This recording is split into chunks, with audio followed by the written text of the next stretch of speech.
Voilà, tu peux réactiver. Réactive le son. OK. Voilà. Bonsoir à tout le monde. Merci, merci Laurence de m'avoir invitée.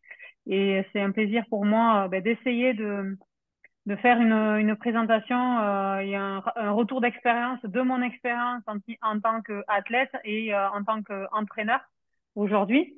Donc, j'ai essayé de préparer un PTT assez succinct, rapide.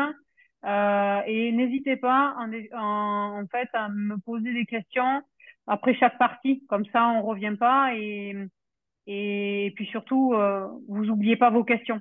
Voilà. Laurence, voilà. Donc, je parle de stratégie d'entraînement en altitude, hein. Donc, par rapport à moi, mon expérience que j'ai construite au fur et à mesure, puisque j'ai attaqué l'athlète sur l'Otard et Font-Romeu est évidemment à 2 heures de Toulouse. Donc, j'ai été sensibilisée à l'entraînement en altitude très jeune, enfin jeune, dès mes premières foulées et donc qui date de quand même de Junior 2. Et j'ai particulièrement intégré l'altitude à partir de 2003-2004. Donc, me concernant rapidement aujourd'hui, je suis entraîneur principal donc, de demi-fond à Toulouse, avec 10 athlètes, donc 4 internationaux, avec notamment celui-là que vous connaissez le plus, c'est Djilali, qui est sur steeple et 1500. J'ai un Belge, Rémi Sim, qui m'a rejoint cette année, pareil, sur 3000 steeple et 1500. J'ai un Luxembourgeois, un junior, qui est pareil international sur le cross et le 1500. J'ai Alexa Lemitre et d'autres qui rejoignent la dynamique. Bon, après, j'ai toujours fait du coaching en entreprise dans ma carrière pour fidéliser les partenaires et j'ai une forme d'intelligence par rapport voilà, ce qui m'animait, faire autre chose en marge de ma carrière et on va dire intégrer le running d'une autre façon dans l'entreprise. Concernant mon CV, voilà, j'ai fait des jeux. Si on parle, on est dans une année olympique, donc pour un athlète, c'est quand même une concrétisation. Mais pas que, puisque moi, en fait, j'étais principalement coureuse de 3000 steeple au départ, où j'ai fait mon meilleur résultat, c'était finalement sur ma première sélection au championnat du monde, où j'ai terminé cinquième en 2007 sur 3000 steeple. Puis j'ai basculé progressivement sur le 5000 et 10 000 au travers de rencontres et où j'ai aussi terminé championne d'Europe de cross. Voilà, après pour l'ensemble des choses. Après, bien sûr, je suis une athlète qui représente l'armée, qui a été soutenue par l'armée et donc aussi des titres au niveau militaire. Et au niveau de ma formation, j'ai commencé sur le tard parce que j'étais en licence et master stats pour faire prof de PS. Puis en définitive, voilà, j'ai creusé, j'ai continué à persévérer sur l'athlé.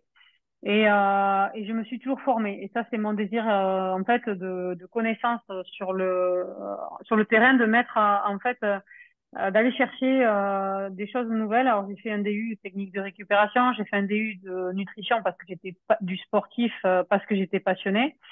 Et l'entraînement, c'était pas forcément à un moment donné quelque chose qui m'attirait. J'étais toujours dans la transmission, puisqu'en définitive, oui, en tant que prof, on veut transmettre. Et il y a pas très peu de temps, enfin il y a très peu de temps, il y a 2, 3 ans, on m'a dit Sophie, ça serait bien que tu entraînes et j'ai donc décidé de passer le DES à l'INSEP. Voilà.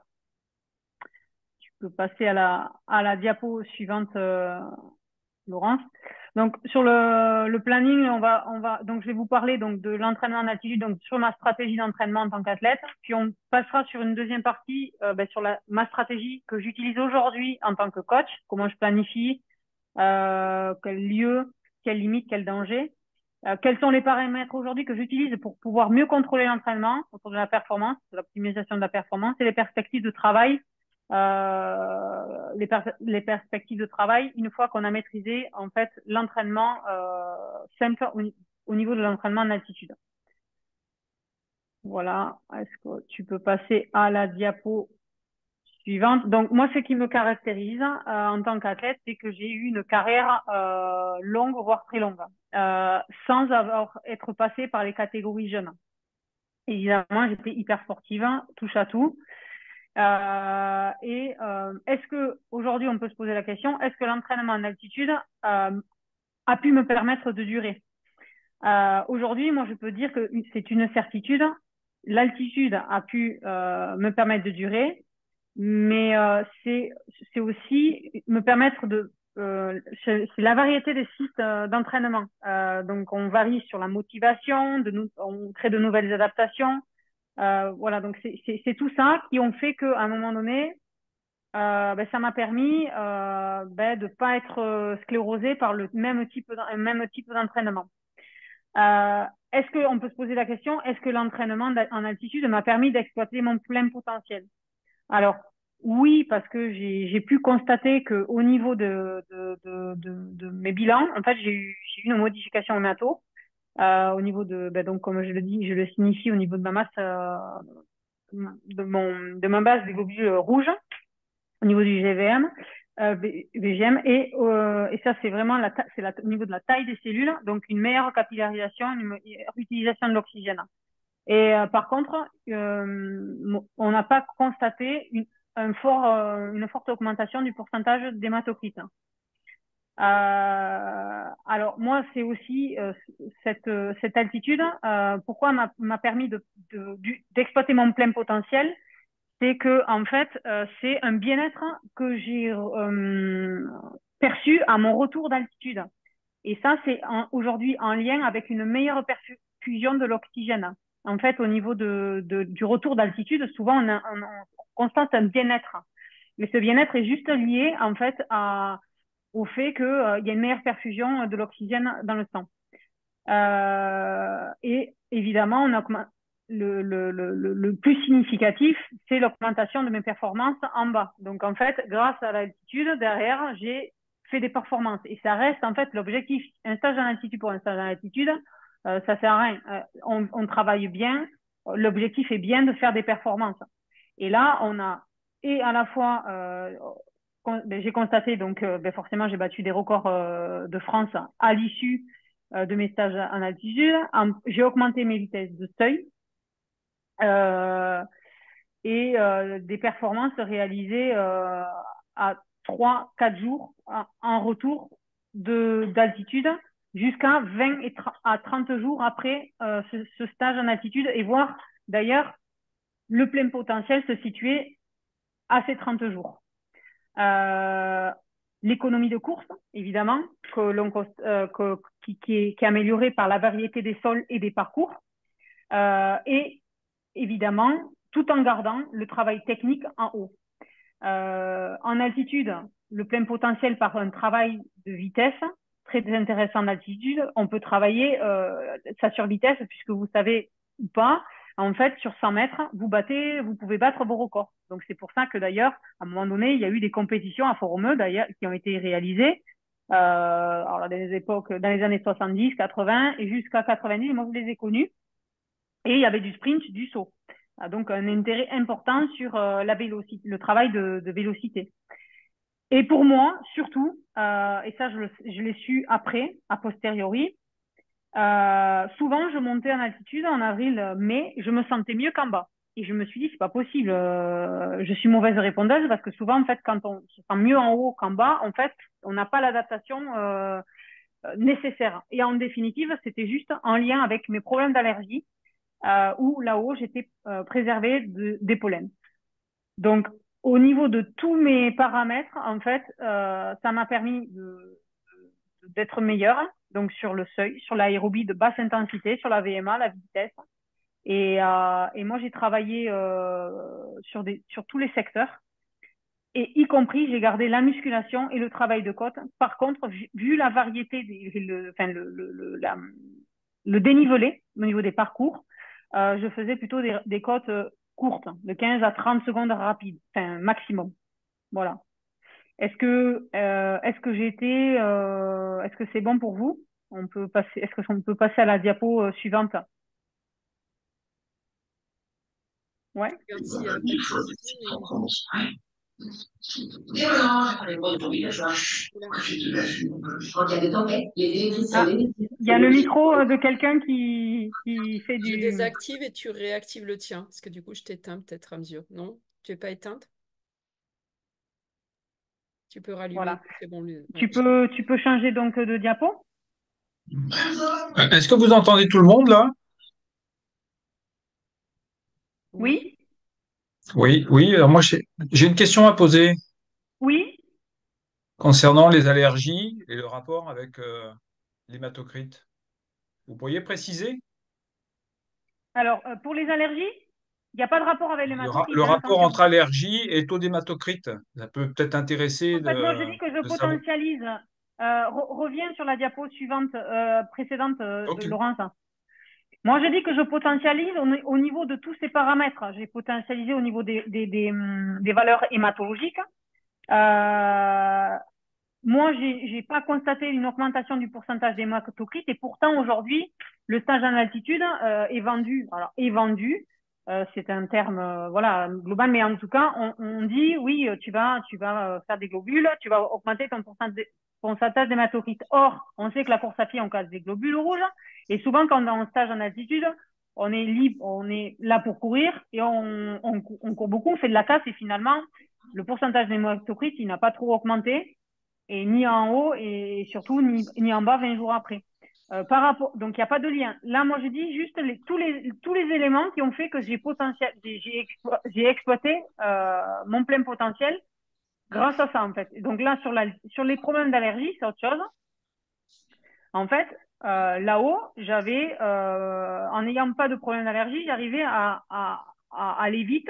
Et au lieu de rester en pleine, en fait, où j'étais gênée, où j'avais des gènes respiratoires et je ne pouvais pas travailler dans les vitesses que je souhaitais. Donc, en définitive, pour moi, c'est un moyen de courir, de bien m'entraîner, de bien pouvoir m'entraîner. J'ai répondu à la question? Pas tout à fait, non, parce qu'en fait, il est démontré que les allergies ont une influence sur la valeur hématocrite. Et ça, Ah ben bon, ça, moi je viens un peu. moi je je suis suis- pas physio et j'ai pas été chercher, j'ai pas été là. Moi, Ok, je suis vraiment ok, ok, ok, sur ok, sur vraiment compris. Ouais, moi ouais. comment en Ok, fait comment je l'ai perçu.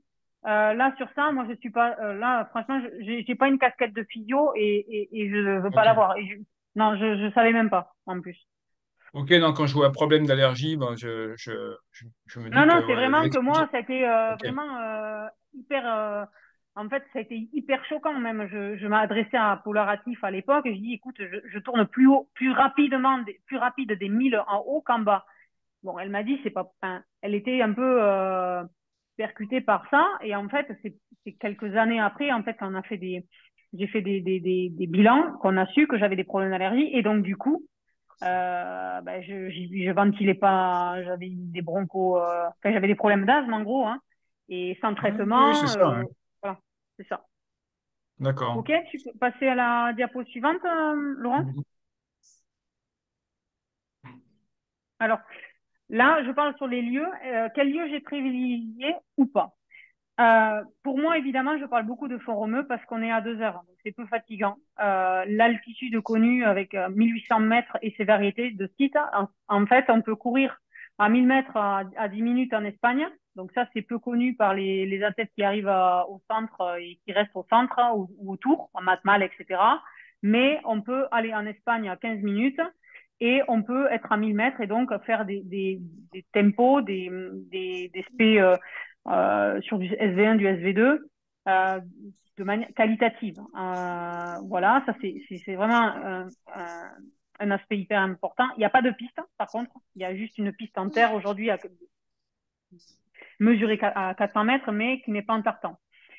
Et on peut à la fois aussi aller à 2200 mètres à la calme. Voilà, donc ça, c'est vraiment quand même un plus avec cette variété. Moi, j'ai été, grâce au stage fédéraux à Ifrane, à 1600 mètres d'altitude. Et pour moi, en fait, ce stage en 2009 a été payant parce qu'on pouvait aller plus vite, hein. Voilà, au niveau de la piste, l'altitude était ressentie était pour moi plus facile. Donc c'était plus facile, sauf qu'on pouvait aller plus vite. Et en définitive, j'ai eu des adaptations au, supérieures au niveau périphérique, au niveau musculaire. Alors qu'à Font-Romeu, on est plus sur du central. Donc ça, c'est vrai que ça a été, pour moi, Ifrane était un vrai bon site. Après, avec tous les effets, enfin toutes les choses un peu négatives, dans le sens où un pays en Afrique avec moi j'ai été malade, l'hébergement, voilà, et des choses, ben, c'est un pays, c'est pas notre pays. Au niveau de la récupération, voilà, on n'a pas des massages de qualité. Voilà, Fort-Romeu, on est en France, on a un médecin, on a notre kiné, il y a nos habitudes. Et j'ai fait aussi, bien sûr, le Kenya au tout début, alors pas au début de Bob, mais on était un peu les prémices avec Yuan Kowal.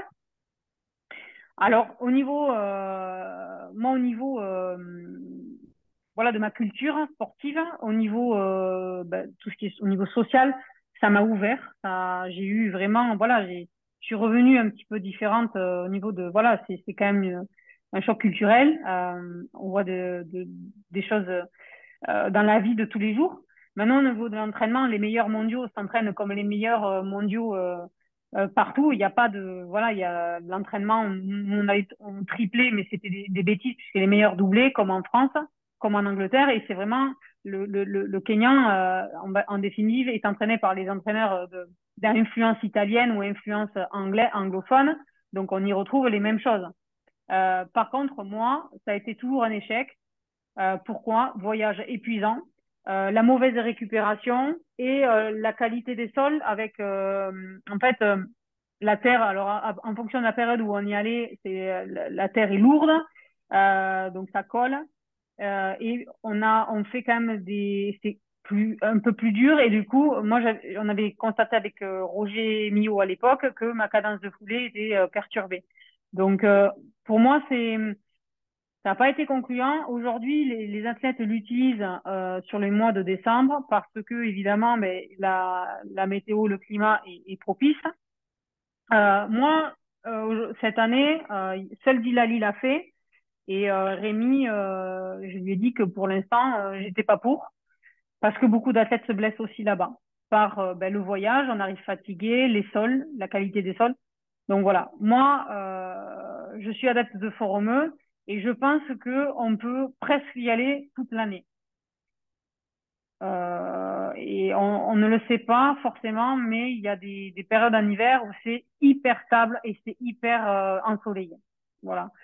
La limite, au niveau des stages, hein, il faut bien planifier les séances avec des récupérations adaptées entre les séances. Parce que c'est une charge supérieure, l'altitude représente une charge, les parcours et donc les cumuls de fatigue musculaire dus au parcours aussi font qu'à un moment donné, il faut pas faire n'importe quoi. On va pas récupérer à la calme au grand tour, enfin sur un grand tour avec du dénivelé.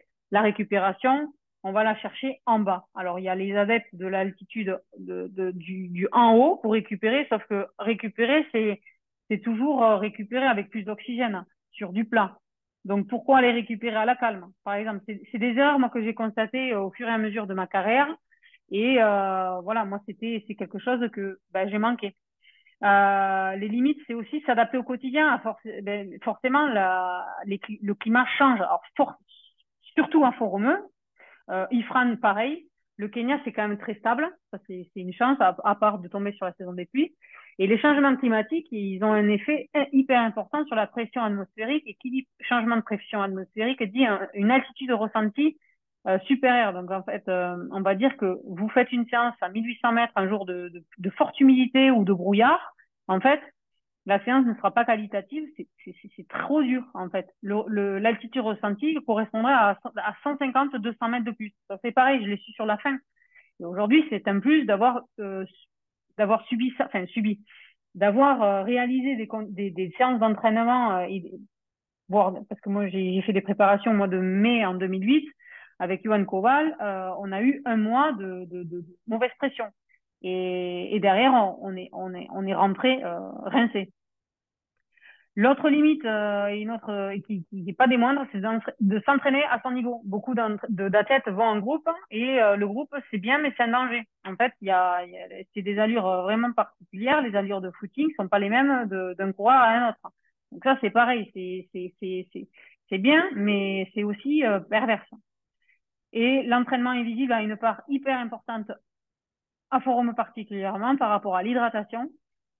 Puisque voilà, il y a l'altitude, le sommeil qui peut être perturbé chez certains, la nutrition par rapport à la récupération et avoir une complémentation. Surtout, aujourd'hui, les physios recommandent l'apport de fer et de glutamine et de vitamine B pour, pour en fait booster et avoir les bons effets recherchés par l'altitude.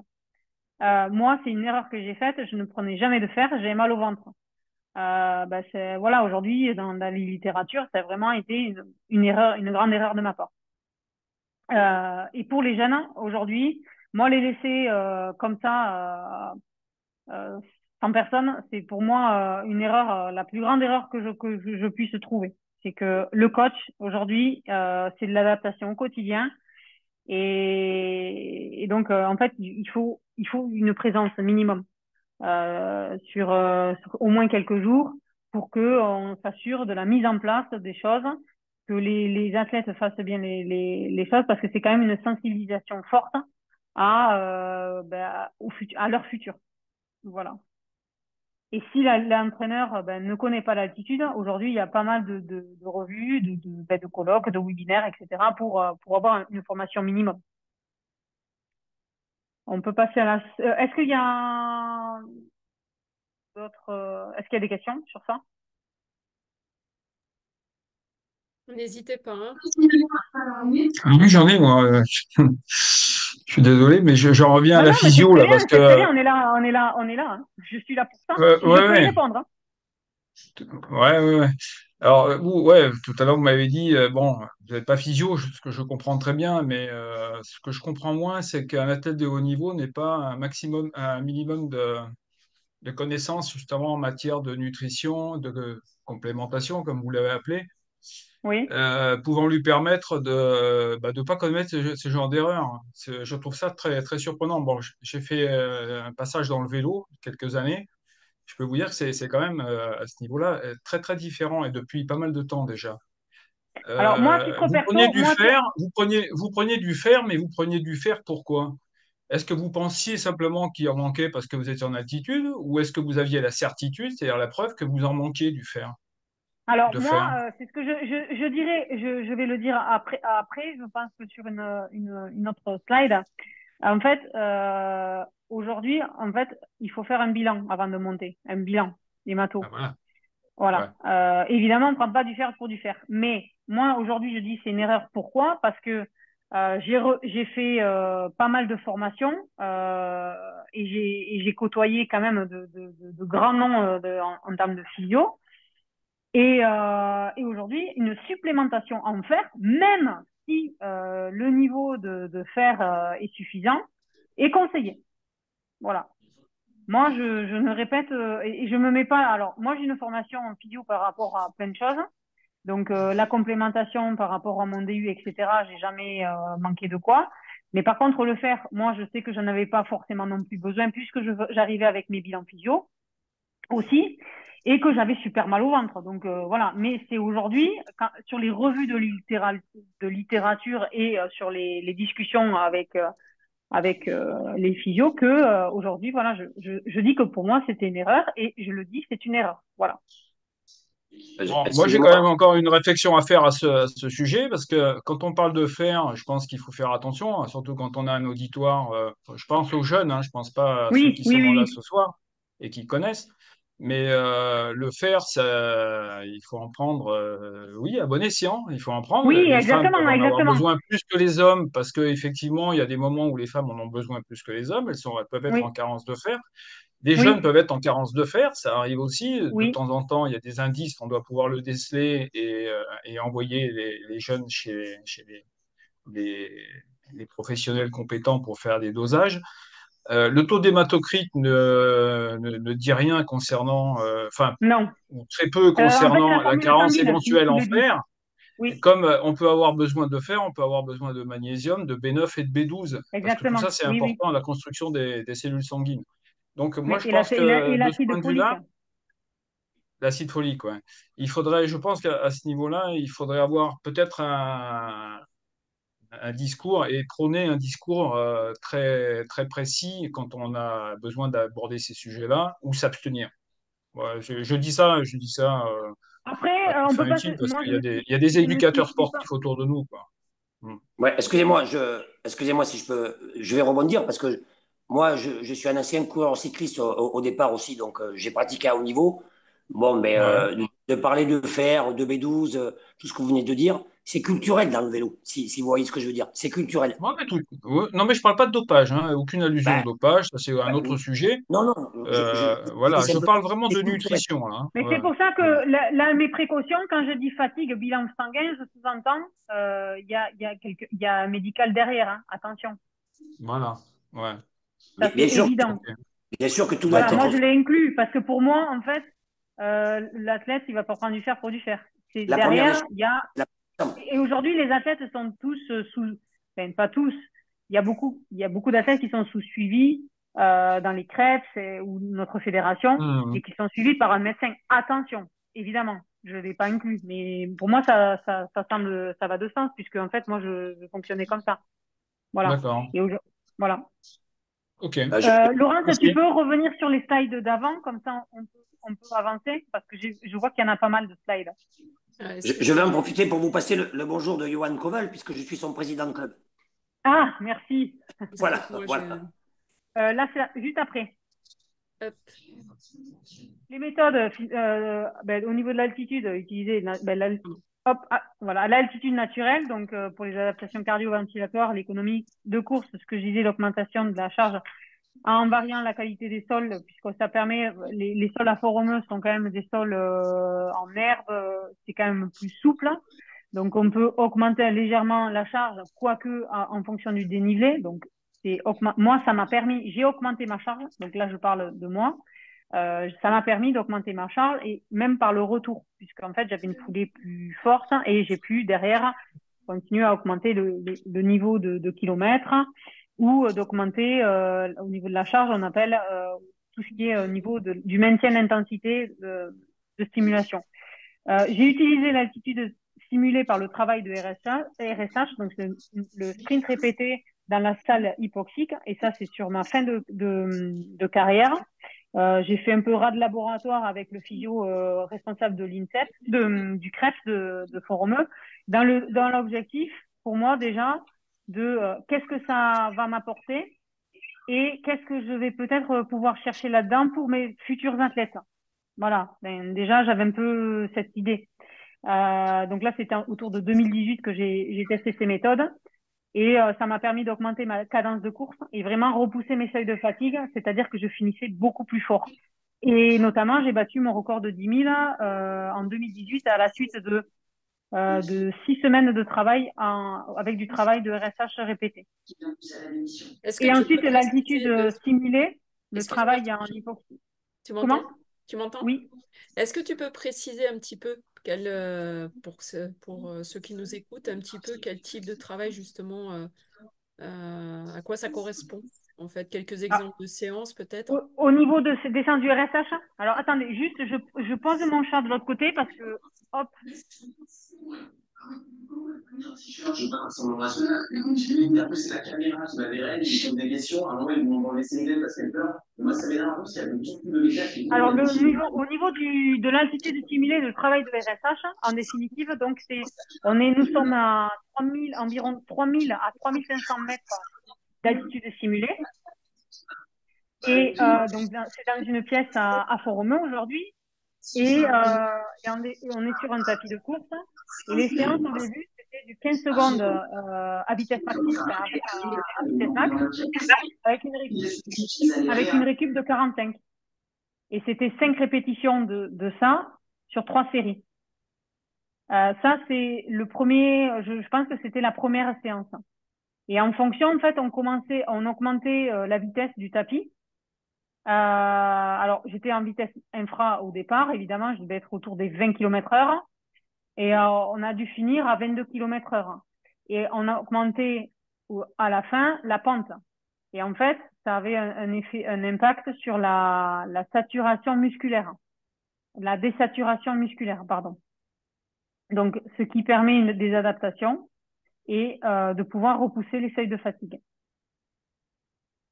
C'est clair au niveau du type de séance que ça pouvait être. Ça n'a jamais été, par exemple, ça ne pouvait pas être des une minute.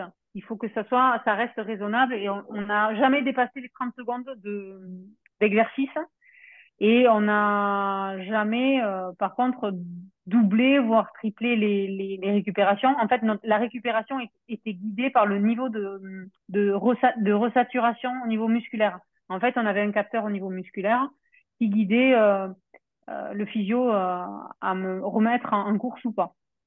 Voilà. C'est pas la fréquence Est-ce que cardiaque du coup. Non, la fréquence cardiaque n'intervenait absolument pas là-dedans. Alors, il la mettait évidemment pour croiser, mais c'était vraiment au niveau de la saturation musculaire. OK? Mm. Et enfin, moi, j'ai travaillé aussi avec l'altitude stimulée, donc travail en hypoxie grâce à la natation. Donc ça, je faisais en guise de récup et derrière, en fait, sur la récup, et parfois, j'avais constaté par moi-même que le travail sur 3, 6, 9 temps sans respirer avec le crawl, j'avais un bien-être au niveau ventilatoire. Et en fait, ça vient, comme je vous l'ai expliqué dès le départ, ce bien-être de retour en pleine, en fait, c'est lié à la meilleure perfusion de l'oxygène. Voilà. Donc moi, j'avais l'impression de mieux respirer, d'avoir une meilleure capacité ventilatoire, en plus de ce travail de natation que je recherchais, de récupération et d'assouplir les articulations. Après, il faut bien que souvent les coureurs ne nagent pas forcément bien. Je sais qu'aujourd'hui, ils mettent en place des travail d'apnée tout court, en fait. Donc ça, c'est des choses qui peuvent. Enfin, moi, c'est Foromeux qui m'a ouvert à ça, parce qu'on est au contact de beaucoup de sports et on peut voir ce qui se fait ailleurs, notamment au triathlon. Ok? Ok. On Il y peut avait juste passer. une question, mais je pense que c'est bon. Oui, que certains demandaient LHTH, donc c'est s'entraîner et vivre en haut. Oui, oui. Là, je vous ai remis en fait toutes les possibilités. En définitive, j'ai repris un travail de Grégoire Millet. Et en fait, il y a toutes les possibilités. Et d'ailleurs, en fait, j'ai mis cette base, cette référence parce que Grégoire Millet a écrit un excellent livre sur l'entraînement en altitude et où il y a beaucoup de choses si vous voulez vraiment approfondir la chose. Alors, il y avait une question notamment par rapport à la fréquence cardiaque. Est-ce que justement, c'est pas un paramètre qu'on peut utiliser pour l'entraînement en altitude, ces gens qui Si posent. complètement, la fréquence cardiaque est un paramètre. Alors nous, à l'époque, enfin moi à l'époque, on l'utilisait pas. On l'avait pas. Bon, c'est une erreur ou pas. Enfin nous on l'utilisait pas. Aujourd'hui ils sont tous. Enfin on a. Moi j'ai des athlètes qui ont tous la fréquence cardiaque. Et l'année dernière par exemple, les fréquences en fait, on essayait de par exemple sur le seuil 1, en fait elles correspondent là-haut. En fait, il y a qu'au début où c'est chamboulé. Et d'ailleurs, en fait, aujourd'hui, le CREPS de Font-Romeu propose un petit test, en fait, tapis, pour voir, en fait, le niveau de fréquence cardiaque qui correspond, en fait, au niveau d'allure de ces seuils. Et alors, moi, ça me permet aujourd'hui de dire, voilà, sur les phases d'adaptation pendant 7 jours, par exemple, je dis n'importe quoi, au seuil 1, tu as 15 à l'heure. Je dis n'importe quoi. Et je suis pas très loin de la vérité pour un Djilali. Le seuil 2, voilà, je suis à 3,10 au kilo. Mais la fréquence cardiaque correspond par rapport à la plaine. Et ça, c'est des choses que, pareil, on calibre, qu'on connaît aujourd'hui, qu'on connaissait pas, qu'on faisait à tâtons un peu avant. Bon, après, se pose pas le problème de la fréquence cardiaque en séance, puisqu'on est plus guidé sur notre VMA et les séances qu'on fait en bas et avec ce qu'on estime rajouter par rapport à la perte de vitesse liée à l'altitude. Voilà. Mais c'est hyper important d'avoir les fréquences cardiaques. D'ailleurs, moi, tous mes athlètes fonctionnent surtout sur les footings, surtout sur les allures de basse intensité, tout le travail de seuil, seuil 1 notamment, mais ça, je le mettrai je le mets sur la dernière partie, sur l'optimisation de la performance. On peut passer à J'ai une la. question, si vous permettez. Quand vous dites à mon époque, c'était quand vous n'utilisiez pas le Bah, cardio-fréquence-mètre, c'était quand? Vous parlez de quelle époque en fait? moi, en 2007, quand j'allais, je l'ai jamais utilisé, en gros. Ça me faisait, je le mettais pas. Parce que déjà, c'était désagréable, je le mettais pas. À mon époque, c'était 2007, je l'ai jamais mis, en fait, hein. Je l'ai mis sur le tard, à la fin. Mais du moins avec sur quand j'étais spécialiste quand je préparais pardon le 3000 steeps hein, de 2007 à 2012, je j'ai jamais utilisé le cardio. Je l'utilisais pas. Voilà. D'accord. Moi, je vous dis mon rapport d'expérience. Hein, attention. Hein. Ouais. Ok. Et qu'est-ce que vous conseillez d'utiliser maintenant? Aujourd'hui, oui, moi mes athlètes, je leur demande. Oui, moi Ah je oui, leur demande. d'accord. Par contre, Ok. attention, il y a des fois, par exemple, je le vois sur le SPECTIP, attention, le SPECTIP, moi je suis en recherche d'allure. On étudie une allure, on veut faire 8-15, on se rapproche de 8-15, à un moment donné, il faut être capable de tourner temps par tour. La fréquence cardiaque, ok, mais bon, on va pas se limiter à la fréquence cardiaque. Là, moi je suis sur les vitesses, hein, et j'ai un physio qui travaille avec moi. On est sur la prise de lactate. Hein. Et puis Prise de 3 ans à lactate, la ouais. fréquence cardiaque pour avoir un profilage. Ok. Ça vous choque?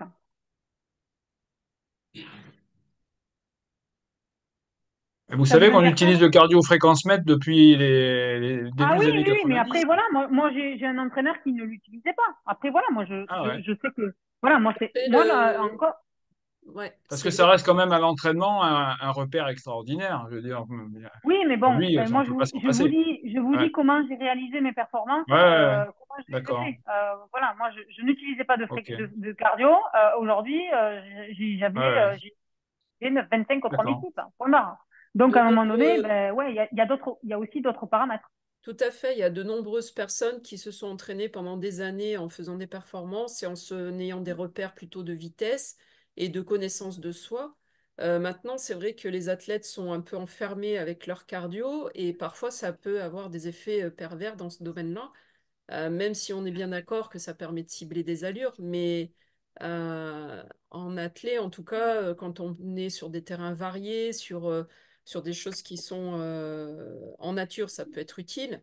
Mais à partir du moment où on est sur des parcours étalonnés, c'est vrai que on peut utiliser également les vitesses horaires qui sont des bons indicateurs quand on se connaît bien, quoi. Ouais, effectivement, il ne faut pas qu'il focalise sur le cardio-fréquence-mètre Ah parce ben que c'est non, piégeux en plus. aujourd'hui, on est sur le fréquence cardio, le fréquence, après on est sur le GPS, le kilométrage, on est qui va le plus vite, le plus loin, enfin bon, voilà, Hmm. et les athlètes aujourd'hui ne se connaissent plus. C'est vrai. Exactement. Et sur le vélo, on est sur les watts. Alors bon, Voilà, oui. donc bon, Oui. voilà. Bah, Donc bon, j'utilise pas mal le vélo justement par rapport à plein de choses parce que justement par rapport à ce que je disais, on casse des globules. Moi, le vélo, je l'utilise pour basse intensité. Ça fait très longtemps que je l'utilise. Aujourd'hui, beaucoup de nations l'utilisent en récupération et je trouve que c'est un super sport par rapport à ça. Et les watts, ça me permet par rapport à des athlètes qui seraient blessés. En fait, je garde le vélo surtout aussi pour permettre de bonifier, de permettre, enfin, de bénéficier des effets positifs directement et de mettre l'athlète en situation d'entraînement vélo. Et je cadre forcément par les watts, oui, et la cadence et la fréquence de et pédalage. la fréquence de pédalage qui est importante Oui, parce que oui, plus vous fréquencez, plus vous fabriquez de l'oxygène. c'est ça. Donc Plus vous moi je tirez. suis entre 80, moi je conseille le 100 RPM, le 100 RPM. Par exemple. Bon, après, Hmm. on va pas on fait un peu de hors sujet. Peut-être que le Mais cardio, voilà. excusez-moi, j'ai une question. Peut-être que le cardio, on pourrait, enfin, je ne sais pas si c'est une question comme ça qui me vient.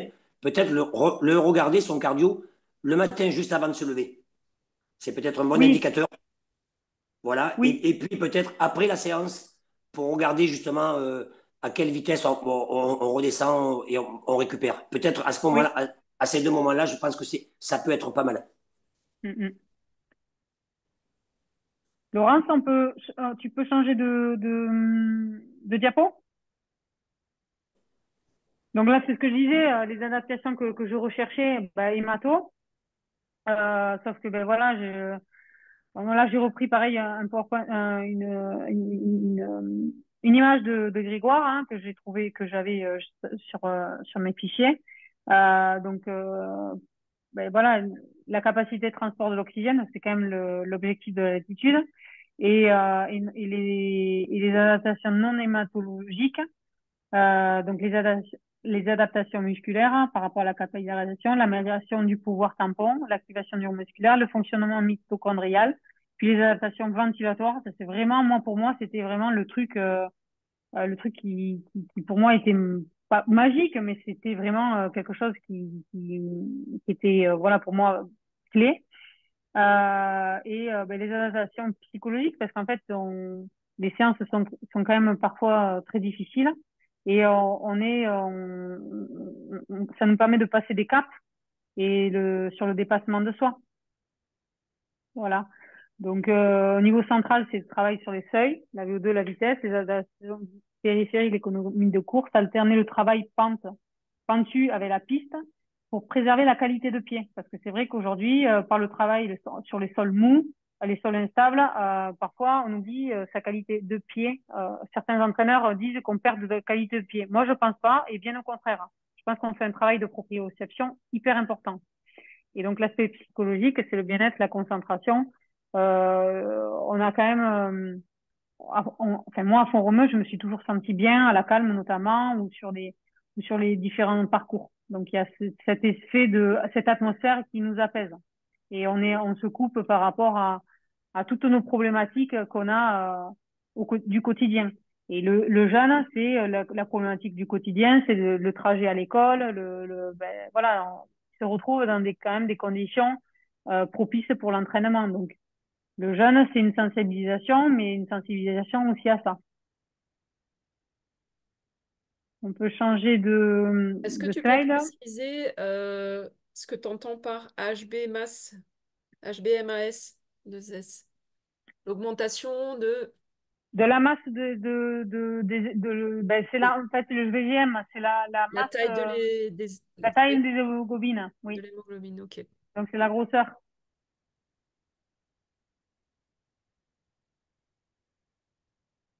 C'est bon? Ouais. Tac. Donc, mes précautions, ce que je disais sur faire des bilans sanguins de toute façon, quand on est sur suivi, on l'a. Après, moi, ils sont tous, enfin, moi, j'avais un médecin, on faisait des bilans pour savoir où on en était. Évidemment, anémie, l'altitude, c'est pas du tout conseillé. Donc, c'était dans cet objectif. Et évidemment, on est des éducateurs. Et évidemment, on va pas laisser les athlètes ou les jeunes, parce que c'est vrai que moi, j'ai tendance à parler de haut niveau. Mais on va pas laisser les jeunes prendre du fer pour prendre du fer. Évidemment. Et merci de la remarque. Hein. Peut-être que moi, je n'ai pas fait attention à le préciser. Euh, Ensuite, mes précautions, c'est sur la météo. Attention quand vous prévoyez un stage, regardez aussi la météo qui est prévue. Notamment, là, moi, je parle essentiellement des stages en France à Font-Romeu, mais il y a des stages en moyenne altitude qui est Gap aussi, dont Laurence a l'habitude. C'est quand même de l'altitude, moyenne altitude, mais voilà, il faut faire attention à ça. Il faut regarder bien les dates de compétition aussi par rapport à ce stage. Et là, notamment, alors là, on n'est pas sur des petits stages, mais des stages de 3 semaines. Donc, vraiment viser un objectif, c'est toujours mieux. Et donc, soit dans les 4 jours, soit 20 jours après. Le nombre de stages, moi, je faisais très attention au nombre de stages en altitude et le nombre de jours en altitude par rapport à la plaine. En fait, moi, j'avais l'habitude de faire 4 à 5 stages par an et avec un maximum de jours de stage de 21 jours. J'étais autour des 21 jours, je restais pas plus parce que ça me fatiguait. Après, bien sûr, et évidemment, le respect des phases d'adaptation, les phases de travail et les phases surtout de préparation à la redescente. C'est-à-dire qu'on allège. Il y a des règles et ça, c'est hyper important de respecter ces règles. Donc là, les phases d'adaptation, c'est surtout sur des choses calmes, de la basse intensité. avec une petite stimulation, souvent sur le 3e jour sur la piste. C'est toujours bien d'avoir des 200 mètres parce qu'on a des repères. Ça peut être des 30 secondes en nature. Ensuite, on passe après la première semaine de 7 donc à 10 ça peut durer en fonction des athlètes de 7 à 10 jours. Et puis on a une phase de travail dans laquelle en fait on augmente la charge d'entraînement. Puis ensuite une préparation à la redescente. Et mes précautions, c'est le respect des allures. Les temps aux 400, aux 1000 mètres, il faut évidemment adapter ces temps et en augmentant aussi les récupérations.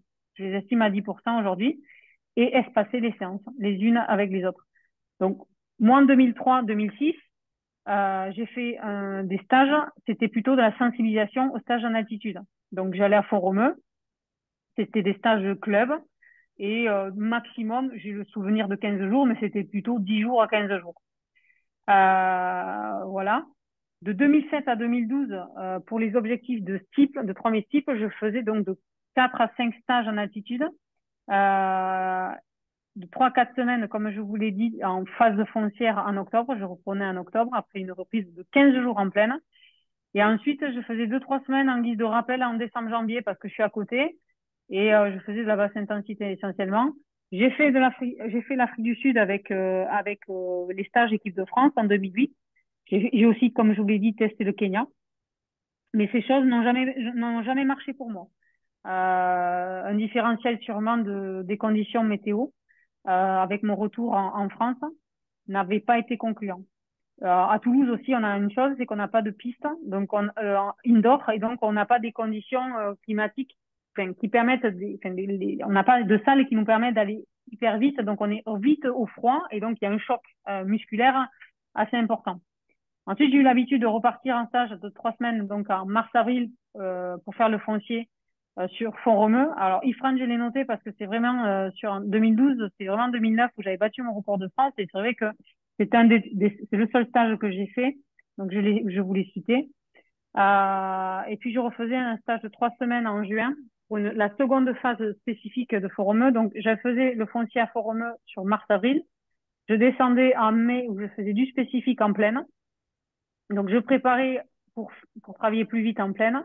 Je faisais mes performances et je remontais en juin pour une seconde phase spécifique à Font-Romeu dans la visée de faire des performances en juillet avec les championnats de France et les championnats du monde. Donc les compétitions visées à mi-août. 3 semaines, comme je vous disais, après la redescente.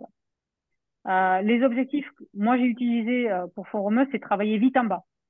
Puis ensuite, quand on arrive à travailler vite en bas, qu'on a fait son premier stage, voire ses 2 premiers stages en amont, eh ben on peut arriver à travailler vite en haut et on est en phase d'affûtage. Voilà, ça c'est une stratégie. Donc c'est la stratégie de 2007 à 2012 que j'ai eue pour l'objectif de 3000 types là. On va passer à la suite. Sophie, avant de passer à la suite, il y a 3 questions.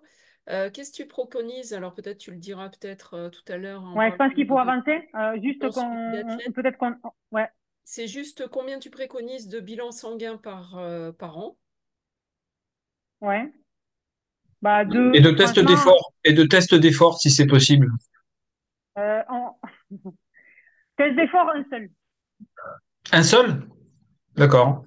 Un test d'effort, un seul. Alors, ça dépend le public, hein. Attention, tout dépend le public. C'est quoi le public? J'entends pas bien, là. C'est quoi le public? Le test d'effort? Moi, j'en fais faire un seul. Et à quelle période? Début d'année. D'accord. Après une petite reprise.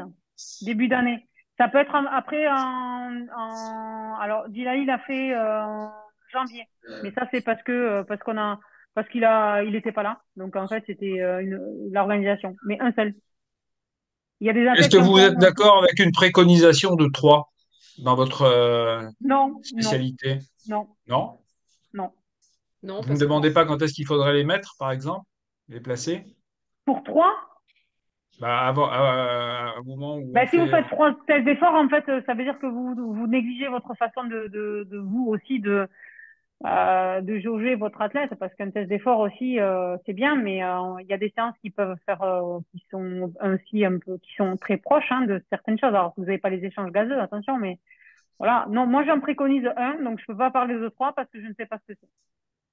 D'accord. Voilà. Ok. Et ensuite, la deuxième question.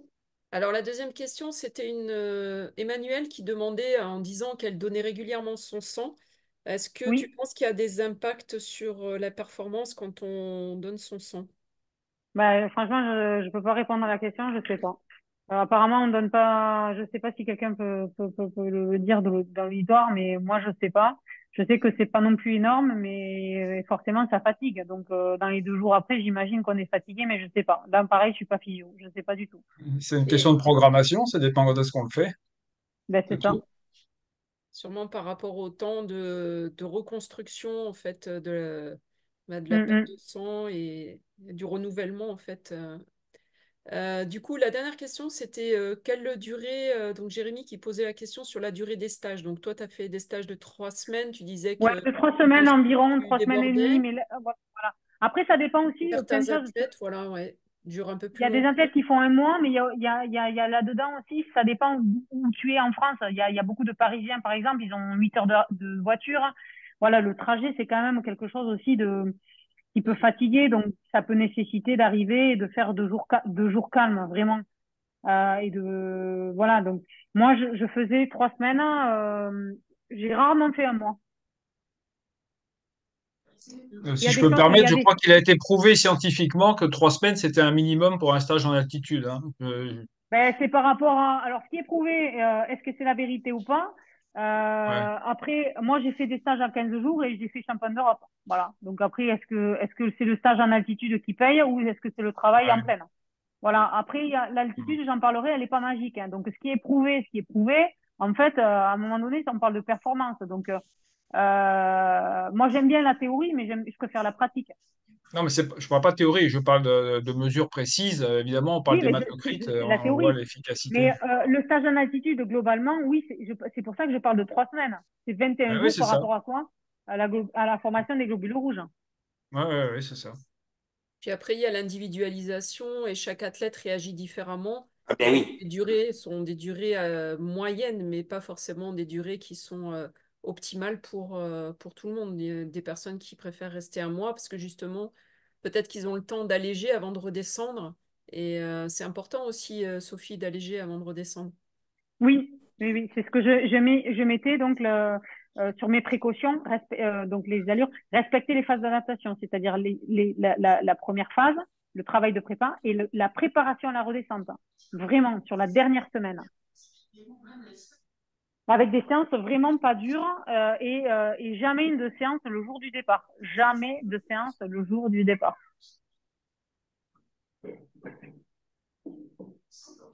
Alors, moi j'ai utilisé aussi l'altitude donc après de 2013 à 2018 d'une façon qui a évolué hein, avec le temps. Donc les objectifs que j'avais c'était à cette période le 5000, le 10 000 et le cross en hiver. Donc là, vous voyez, on voit 2 semaines, 3 semaines en septembre.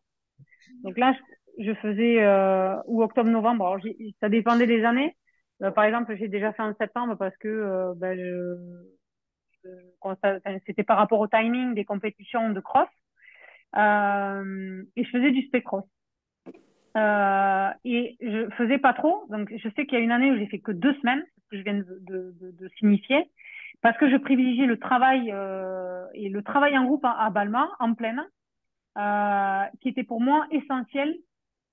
Et donc, c'était pas l'altitude, c'était en fait préparer les séances en bas. C'est-à-dire un travail de préparation générale pour me permettre de faire du spécifique cross en bas. Et donc voilà, donc c'est ce que j'ai fait. Euh, et je faisais 10 jours parce que 10 jours il y a une stimulation en rappel en décembre-janvier, ce que je disais. Alors oui, il fait très froid. Il a pu faire très froid. Moi, j'ai fait des stages enfin des stages. C'était des périodes où il faisait peut-être -10 et un ressenti énorme. Moi, j'ai utilisé le sport porté à l'intérieur. Ça me permettait en fait de faire un rappel d'altitude à cette altitude et d'être du coup un peu plus. Euh, euh, à- J'avais une capacité d'adaptation à cette altitude supérieure. Pareil, en 2013, de 2013 à 2018, je faisais 3 semaines, comme je vous l'ai dit, signifié en mars-avril, juste avant le 10 000 que je visais. J'ai couru dans la redescente, les stages. Donc j'ai couru, pardon, sur la redescente lors du 10 000, notamment par rapport à mes problèmes de pollen, pour pas être exposée. En fait, je courais direct. Or, c'était une chose pour moi sur le long qui était compliquée parce que perte de repère. Je n'étais pas quelqu'un qui aimait courir à la redescente. Et je préférais attendre, mais passer ces 20 jours ou attendre, passer les 10 jours, de me réadapter à la plaine. Donc là, moi, j'ai déjà fait. Et puis après, mon problème au pollen a augmenté et je passais de longs mois à Font-Romeu, en fait, pour fuir les pollens et pour pouvoir et pouvoir faire et commencer des travaux sur le travail de RSH, le travail d'hypoxie en natation, et puis des séances à 1000 mètres ou même 700 mètres, puisque là, je bénéficie de la salle qui peut à la fois augmenter son niveau d'altitude simulé ou l'autre avantage, c'est de la descendre et de travailler vraiment au niveau de la plaine.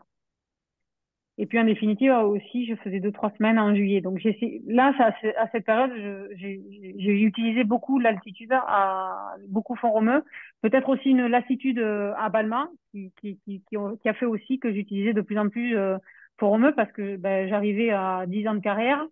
Et voilà, on veut varier les motivations.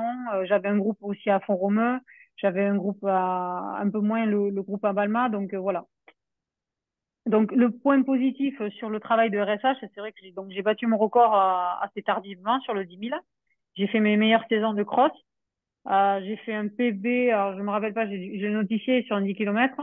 Après un rappel de 10 jours, voilà, c'est vrai que j'avais fait Nice et j'avais fait un rappel en décembre d'altitude et avec de la basse intensité.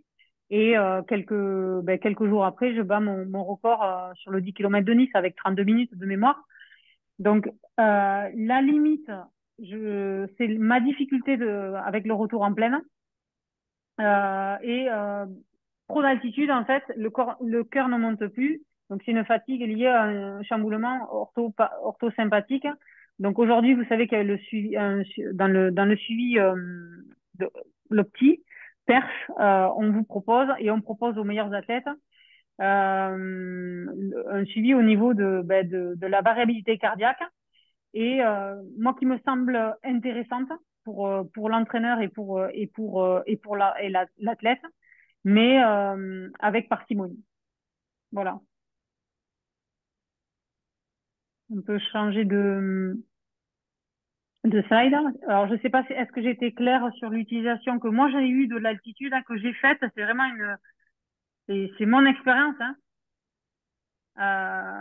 Donc la multiplication des stages, ce que je disais, à Font-Romeu m'a permis de mieux simuler cette altitude particulière à 1800 mètres parce que c'est pas la même au Kenya, c'est pas la même sûrement aux États-Unis, je ne l'ai pas fait, c'est pas la même dans d'autres lieux. Chaque altitude a sa propre particularité avec la pression atmosphérique, l'humidité, le décalage.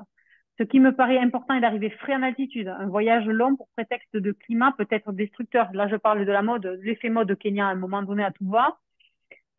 Et on voyait beaucoup d'anglais à Font-Romeu. Et aujourd'hui, ils reviennent et c'est full à Font-Romeu. Mois d'octobre, novembre, on a beaucoup d'athlètes à Font-Romeu, alors que beaucoup de Français partaient au Kenya.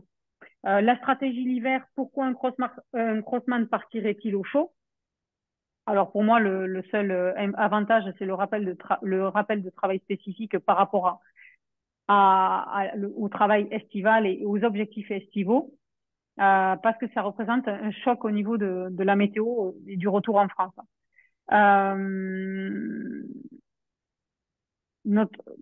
Donc la capacité de s'entraîner à un milieu plus élevé obtenue grâce à des expositions répétées m'ont permis moi d'augmenter mes allures en altitude et les charges d'entraînement.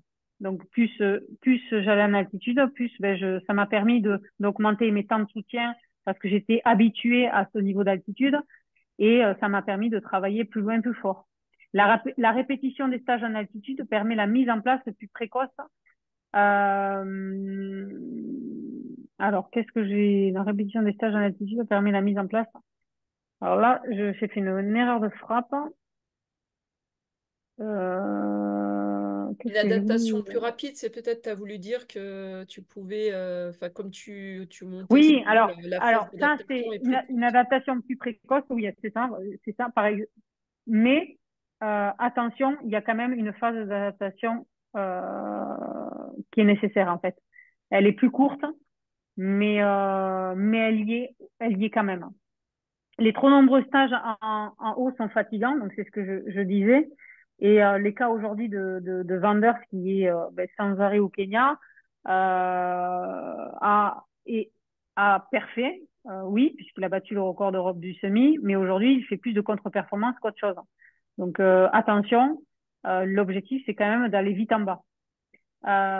Certains stages en altitude aux abords de compétition, pour moi, ne se justifient pas, même lors d'un simple rappel. Par exemple, ça serait pour moi quelqu'un qui repart en altitude parce qu'il a l'habitude de travailler en altitude, juste avant un championnat du monde de cross, par exemple, et qui fait une contre-performance au championnat. Attention, l'altitude, elle est pas magique et ça peut perturber les systèmes orthosympathiques et créer de la fatigue, surtout dans une phase d'affûtage. Mieux vaut rester dans des conditions stables et donc en pleine.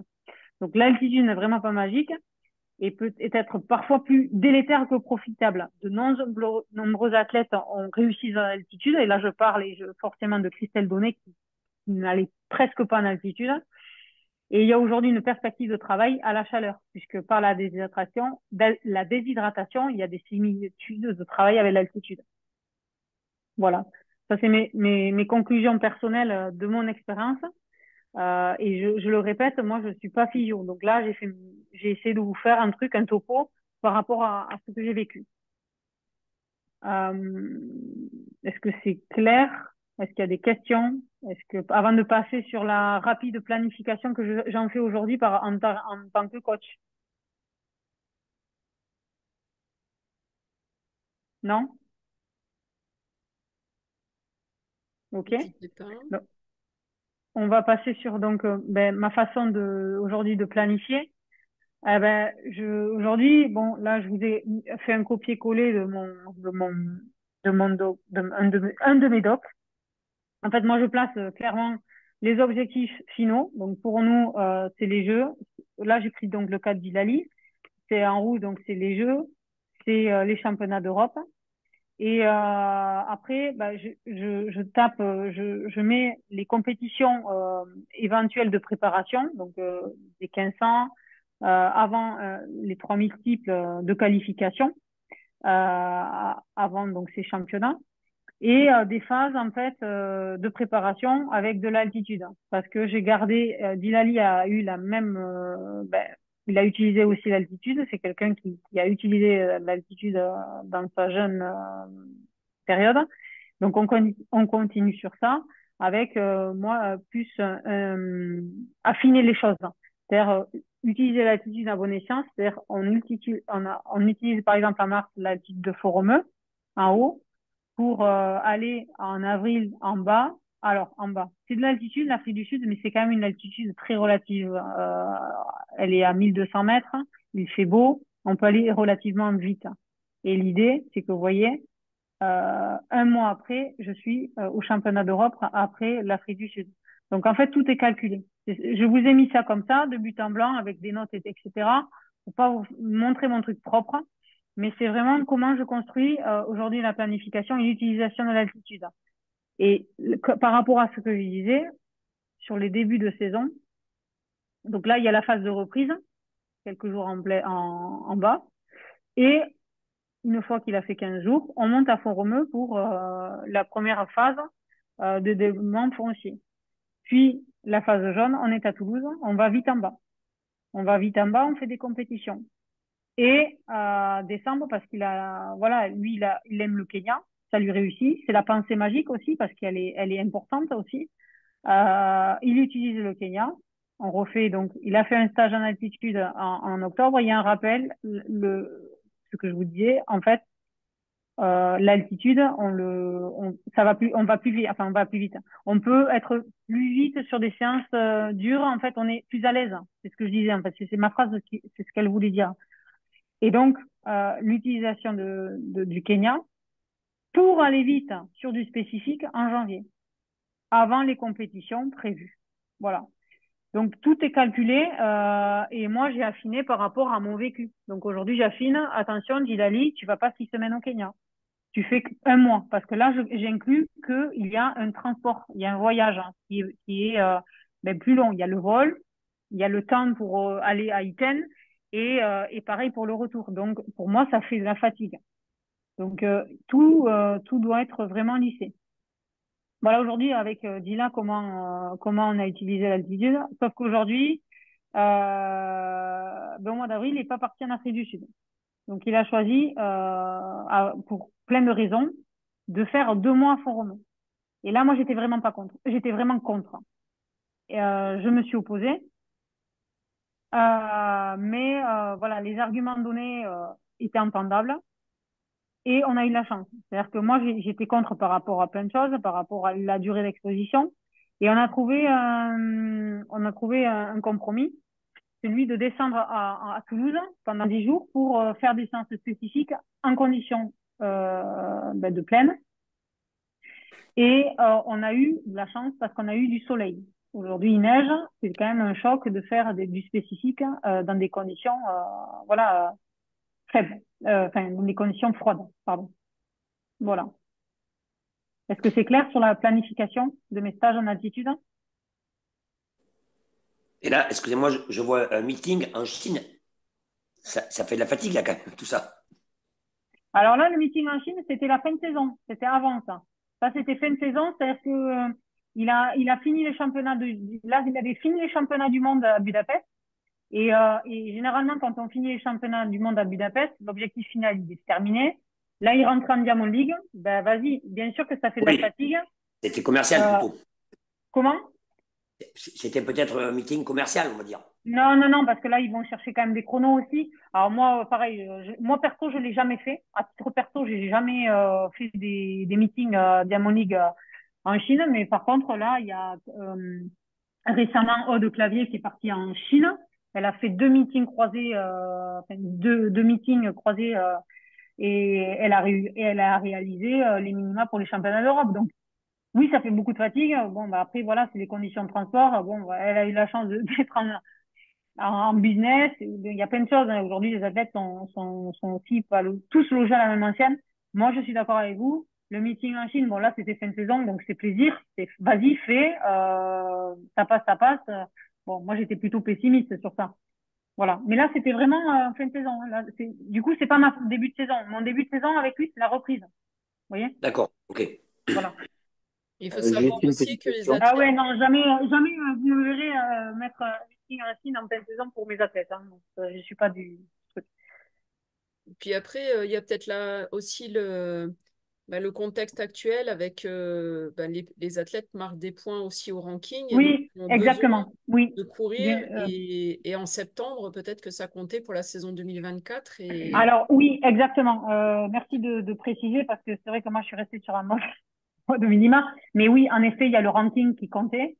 Et c'était aussi une occasion. Merci Laurent, parce que là, c'est vrai que j'y ai pas pensé. C'est vrai que là, bon, moi j'ai dit oui, la Chine, tu vas pas. Bon, c'est possible, mais rien n'est impossible. Mais bon, c'est quand même plus peu de chance. Mais par contre, oui, il y avait le ranking à aller chercher. Bien que bon, moi je fais partie des entraîneurs qui veulent la qualification directe. Voilà. Surtout Oui, pour un parce que athlète comme ça. finalement, avec le ranking, là, est-ce qu'on les pousse pas sans arrêt aussi, les athlètes, à toujours être partis à courir à droite, à gauche Ben, ça puis, change la donne, mais par contre, ça change la donne, oui et non, parce qu'en fait, c'est les 3 meilleures pertes qui comptent, en fait. Donc, ils peuvent en faire 50, c'est les 3 meilleures pertes qui comptent. Donc, voilà, c'est vrai que c'est nouveau, hein, c'est un nouveau standard. 3 sur le Euh, site là seulement. 3 sur le site. oui, 3 sur le site, pardon, oui. Parce qu'effectivement, suivant les épreuves, je crois que le 800, il y en a 5. Enfin, ça Oui, peut pousser effectivement voilà, à courir de à manière. courir, oui. Mm. Mais généralement, en fait, en guise de préparation, même sur le 800, il faut quand même faire pas mal de compétitions sur la discipline, ou autour, du moins. Oui. Tu peux passer à la diapo suivante, peut-être? Ouais.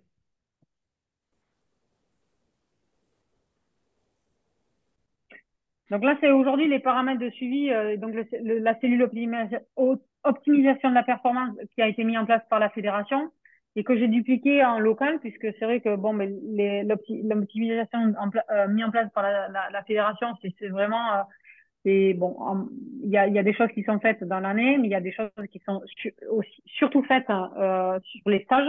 Et si, par exemple, ben, l'athlète en question ne va pas en stage, il faut être capable aussi de pouvoir le faire ben, quotidiennement. Et donc, j'ai aujourd'hui quelqu'un à mes côtés, Jean-Baptiste, qui m'aide et qui gère ça, cette partie. Donc ça c'est très appréciable. Donc lui il intervient notamment sur la prise de lactate parce qu'aujourd'hui ben, c'est des choses qui sont faites croisées à la fréquence cardiaque avec un tableau aussi de RPE donc sur le niveau de fatigue ressentie de la séance.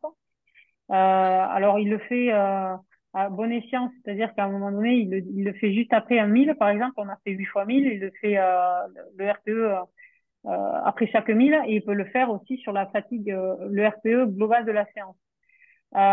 Donc voilà, c'est des choses qui sont bien, qui sont positives. Est-ce que tu peux préciser pour ceux qui nous écoutent ce que c'est le RPE?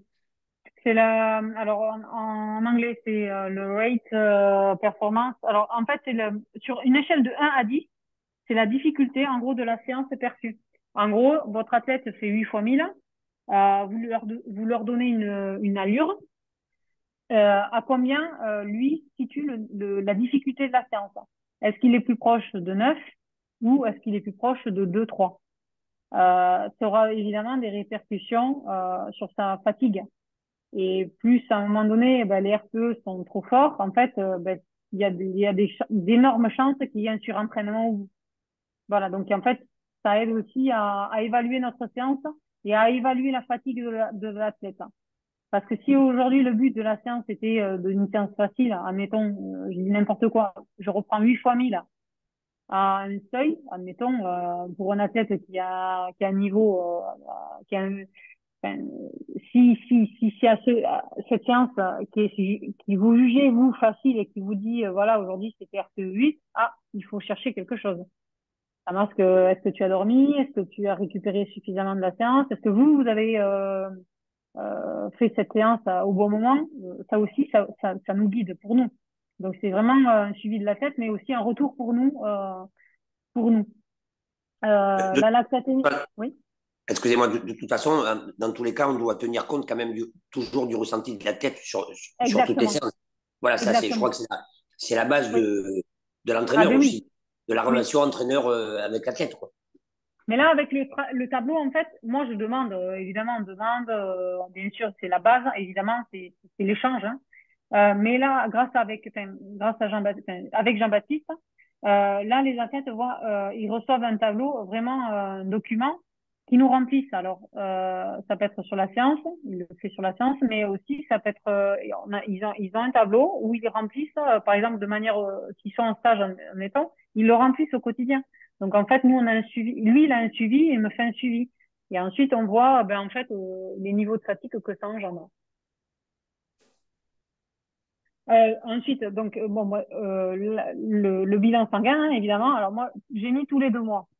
Je parle des athlètes élites. Euh, 3 bilans me semblent déjà bien.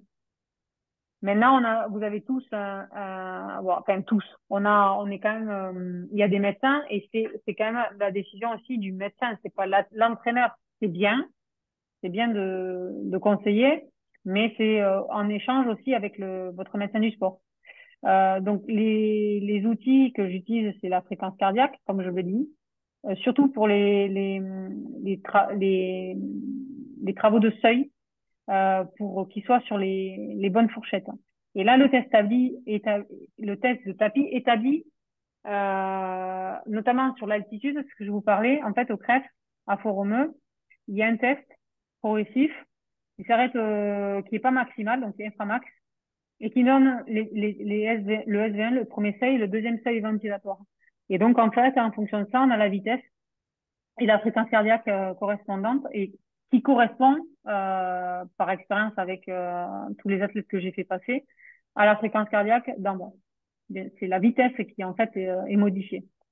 Donc là, je vous ai parlé donc de ce tableau qui est pour moi le paramètre, qui est un outil qui, qui sert au suivi. Il y a la lactatémie. La lactatémie, aujourd'hui, je l'utilise essentiellement pour contrôler qu'il soit bien au seuil. Euh, Parce qu'évidemment, quand je donne une séance lactique, l'objectif, c'est qu'il sécrète. Donc, qu'il soit à 17 ou à 15 ou qu'il fasse sauter le truc. Bon, voilà, c'est bien de savoir, mais c'est pas essentiel. Je crois qu'aujourd'hui, on fait beaucoup trop de tests, enfin, de prise de lactate à tout va. La saturation d'oxygène, ça, c'est aussi pour l'entraînement d'altitude. Savoir, en fait, au niveau de l'adaptation. En fait, on l'a à 99 ici. À Fort-Romeu, on arrive, ils l'ont à 92. Et ça évolue. Et ça doit évoluer au positif. Donc ça, c'est important à avoir. Bon, c'est un outil on peut trouver et qu'on trouve en pharmacie, hein. Alors aujourd'hui, à la fédération, l'outil, notamment de la pharmacie, semble limite. Il faudrait des outils beaucoup plus performants. L'hydratation est un paramètre, mais moi je peux pas, j'ai pas les moyens de le faire et on l'a grâce notamment aux stages fédéraux. Et ça c'est hyper important parce que c'est pour voir au niveau de l'hydratation où on est en monatête parce que qui est majoré, la déshydratation est majorée à l'exposition en altitude. Et la perspective c'est de pouvoir faire un suivi sur la glycémie aussi parce que on sait aujourd'hui, notamment avec l'arrivée de Super Sapiens, etc., que les athlètes mangent finalement n'ont pas les apports suffisants tout au long de la journée. Il peut y avoir des dettes qui font que il n'y a pas voilà, on est au niveau énergétique, on est un peu moyen et on est plus performant en séance. Voilà.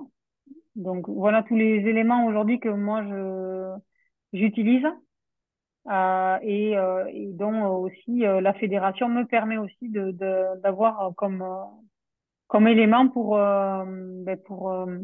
calibrer mieux l'entraînement et pour adapter mieux l'entraînement. Tu peux changer de diapo? T'as la lumière chez toi ou pas? Oui, mais tu sais que je viens de m'apercevoir. Ça sera plus J'ai simple. une question, c'est possible, là, concernant toujours ce visuel-là. Ça concerne la lactatémie. Vous m'entendez? Oui, oui. Comment vous prenez les lactates? Vous le faites sur le terrain, à l'entraînement? J'ai pas bien compris, là. Il y a un protocole? Jean-Baptiste, De Sophie, Jean-Baptiste, tu prends explique comment. tu prends la parole, hein Jean-Baptiste? Ouais, vous m'entendez bien ou pas? Oui, c'est bien. Je vous en- Du coup, vis-à-vis de la lactatémie, par rapport à l'entraînement que nous, on met en place, l'idée, c'était de ne pas restreindre Sophie dans ce qu'elle fait dans sa planification. Vous avez plein de types de tests que vous pouvez faire et que vous pouvez mettre en place sur la prépa. Moi, il y a un truc auquel je suis assez friand et qui marche assez bien, c'est les profilages par le lactate. Ils sont assez peu coûteux et intéressants à mettre en place entre le début et fin de prépa pour voir l'évolution de l'athlète. Nous, on a réussi à réadapter un peu la chose vis-à-vis d'une séance. C'est-à-dire que là, je ne sais pas si vous avez vu sur le planning de Sophie, mais elle a fixé une séance où elle a mis des 1000 mètres. Nous, on va partir sur cette séance-là. Donc là, du coup, c'est une séance qu'on avait en début de cycle sur les mois de, non, je l'ai pas précisé, oui. En novembre, le 8 fois 1000 qu'elle a placé. On prend une récup qu'on fixe, par exemple, qui était 1,30 ici et qu'on a reporté sur le mois d'avril. Je sais pas si tu te souviens, Sophie, avec quasiment même séance, récup égale et pareil, prise de lactate. On essaie de Oui. normaliser le repas de l'athlète la veille pour qu'il ait à peu près la même quantité de glucose qu'il a ingéré parce que ça va être très dépendant de ça. Donc, on essaie de normaliser au maximum et on va comparer un peu entre deux séances l'évolution des lactates. L'intérêt, c'est d'avoir quand même des allures qui sont égales parce que comparer des allures qui sont différentes, c'est assez complexe et d'autant plus que le lactate, c'est une mesure qui est assez variable et à prendre avec des pincettes. Donc, c'est comme ça que nous, on implémente tout au long de l'année. On répète ça sur plusieurs séances. Après, il y a d'autres moyens, comme je l'ai dit, mettre en place des types de tests qui couvrent une plage de zone d'allure plus importante. Mais nous, on le fait comme ça pour pas restreindre trop la prépa de Sophie. Je sais pas si j'ai répondu à votre D'accord. question. Pour répondre peut-être plus précisément, en fait, vous faites des prises de lactate au doigt, hein, pas à l'oreille. Hein. Ouais. Oui, Oui, pardon, au doigt, on est au doigt. ouais, il y a deux prises. Nous, on préfère plutôt le doigt. Après, de ce que j'ai vu, apparemment, on a des meilleurs résultats à l'oreille par Mm, rapport à ce qu'ils sont en laboratoire. mm. Mais nous, on est resté sur le doigt pour Après, simplement avoir les... Jean-Baptiste, des responsables au niveau de la cellule de performance à la fédération le font au doigt. Oui, oui, bien sûr. Mais Ok. après, c'est- Il y a le tout, quelque c'est de chose. normaliser en fait et de faire tout le temps de la même manière. Voilà. Et ce qui est important de ce que, enfin, tu me je sais plus quoi. Il faut vraiment faire attention à la sueur et bien essuyer. Enfin, il y Oui, a tout un protocole qui fait oui. que On En fait, arrive pas quand, les avec le données rythme peuvent être l'appareil de la tâche, perturbées. hein. Ouais. Oui. Ouais. Hmm. En fait, quand on prélève, faut bien faire attention du coup à bien nettoyer la peau. On sait que si, en fait, on vient percer la peau avec une lancette, on appelle ça. C'est ce que utilisent en général les diabétiques. Et quand on vient chercher la goutte, il faut vraiment faire attention à pas trop la casser. Il faut aussi essuyer la première goutte parce que généralement, elle est mélangée un peu avec du tissu et de la peau. Donc, ça peut fausser un peu les valeurs de lactate. Donc, oui, toujours des précautions à prendre. Mm. Merci. OK? Ça, c'est un test qui peut se faire aussi en début de saison, sur tapis, à Oui, l'hôpital, oui, tout à fait. qu'on peut faire Test facilement. d'effort. Voilà, Ouais. à part le test. Ben, le test d'effort, en fait, il évalue aussi grâce à ça, hein. Ouais, mais Ben, Ben, en fait, ça sert de référence, en fait. Si on a un ça bon sert de- test d'effort Oui, avec après, ce aussi. prise qui est avec le masque à oxygène, ouais, c'est une référence. D'ailleurs, à Formeux, sur le test Inframax, il prend les lactates aussi, hein. Ok. ben, après, ce qui est intéressant, c'est de le coupler avec d'autres appareils pour essayer de voir un peu les facteurs limitants de l'athlète. Par exemple, coupler avec de la SMO2, le masque AVO2 et les allures en même temps, et même la fréquence cardiaque, c'est hyper intéressant. Ça permet de savoir un peu où sont situées les limites de l'athlète et après orienter l'entraînement en fonction. C'est ça. C'est exactement ça. Ouais.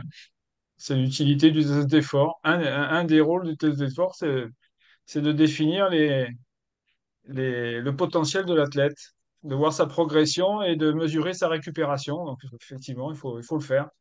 Après, ce qui est parfois un petit peu compliqué, c'est, enfin, nous, dans la discipline, peut-être moins, peut-être sur le vélo, mais c'est que la course sur tapis roulant avec un masque, c'est Oui, vraiment perturbant et du coup, on n'est vraiment pas dans une situation qui correspond à la vraie réalité, quoi. Et donc, c'est pour ça que les entraîneurs préfèrent souvent des tests de terrain avec des prises de lactate sur le terrain qui correspondent à des vitesses, des fréquences cardiaques. Et exactement. finalement, la consommation d'oxygène, au bout d'un certain temps, voilà, une fois qu'on connaît sa VO2 max, peu importe les niveaux, on sait que ça progresse pas énormément, ce paramètre-là, et que c'est plutôt l'économie de course qui va faire évoluer la vitesse maximale aérobie et les paramètres inférieurs, quoi. Et c'est pour ça que, effectivement, de plus en plus maintenant, ce sont des tests de terrain et, et beaucoup moins en labo, quoi. Ce que moi j'apprécie dans l'examen que l'on fait, enfin le test d'effort qu'on fait dans le milieu hospitalier ou en cabinet d'ailleurs, c'est la rigueur, c'est le protocole et donc c'est pas empirique du tout. On a une base qui est quand même solide. Alors, ça peut être confortable ou pas confortable. Il y a l'ergomètre d'aviron. Moi, je sais que dans les années 90, je le faisais sur ergomètre d'aviron. Il y a le masque, effectivement, on prend la goutte toutes les 3 minutes et c'est pas toujours très agréable. Mais la base, elle est là, elle est solide. Elle est solide et elle sert de référence. Et je veux dire, ça, c'est pas contestable. Alors Oui, que par rapport, sur un terrain d'athlétisme, entre deux courses, sans fréquence cardiaque, puisqu'apparemment, ça n'intéresse Ah pas oui, vraiment, mais c'est quand même c'est difficile, je pense, d'avoir un résultat fiable et qu'on peut corréler ensuite à la réalité. Je trouve ça c'est un pour ça peu un test, c'est déjà très bien. Un test, ouais, un labo. ouais, ouais. Ok, d'accord. On passe à la fin, Laurent? J'ai mes Moi, je me oreillettes qui souviens commencent à... d'un entraîneur qui s'appelait Herbert Hartmut, qui venait d'Allemagne de l'Est, quand il a ramené ses méthodes, le cardio-fréquence-mètre, et puis au moins trois tests d'effort dans l'année, les résultats des équipes de France ont explosé vers le haut, hein. Donc, moi, j'ai trouvé que cette rigueur, alors peut-être toute particulière à l'Allemagne de l'Est et puis au C'est PLS un en entraîneur général. allemand de l'Est. Ouais, exact, ouais. Oui, voilà, bon. Bon. Ouais, j'étais rameur pour le poids léger à l'époque, donc Ouais, Bon, ouais. je passais par là. Et ma à l'époque, c'était les conclusion, cathéters qui sortaient. Enfin ma bon, c'est une autre conclusion. histoire. Bah moi, Le je trouve stage que ouais, c'est vous qui faites la conclusion. Allez-y. en altitude font partie de mon modèle d'entraînement, donc je planifie et j'adapte au quotidien par rapport à la fatigue de l'athlète et évidemment, comme je vous l'ai dit, le climat. Il faudrait bien respecter les phases d'adaptation et de retour en pleine, la décharge notamment de l'entraînement sur la dernière semaine. Pour l'altitude, être en bonne santé, à la montée et motivé. L'altitude n'est pas magique. Les stages peuvent permettre de passer un cap, mais peuvent aussi être délétères sur une saison. Ah, non.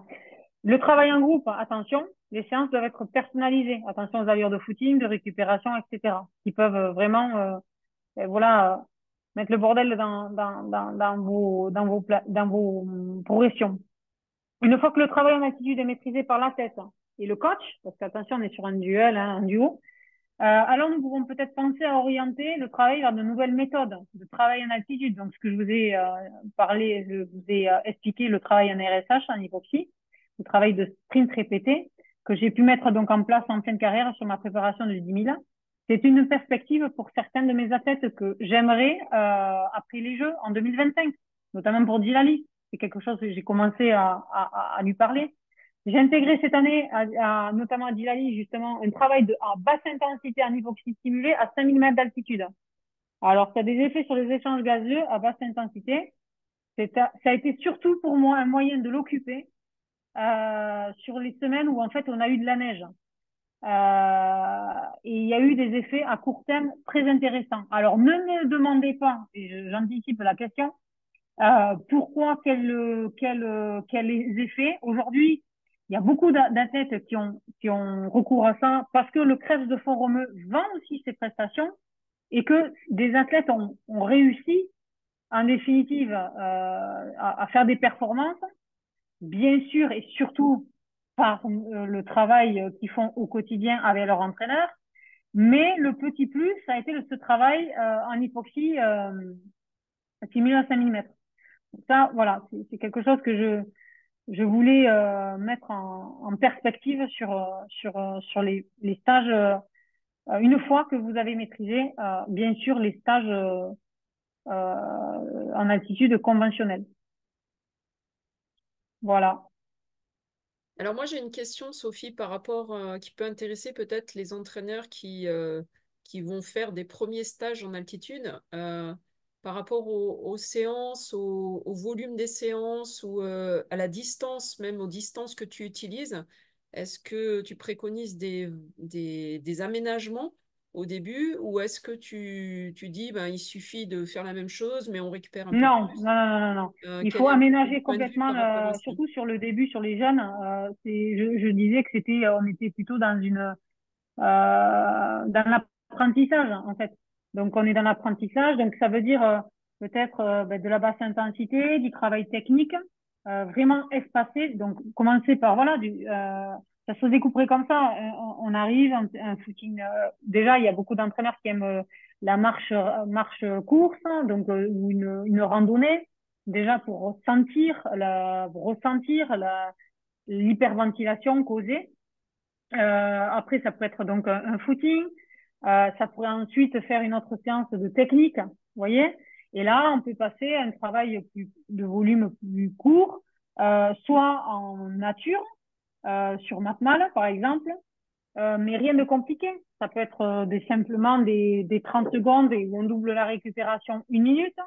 Ça peut être des 200 mètres où on récupère 200 mètres pour finir le 400 mètres et en faisant attention évidemment aux intensités.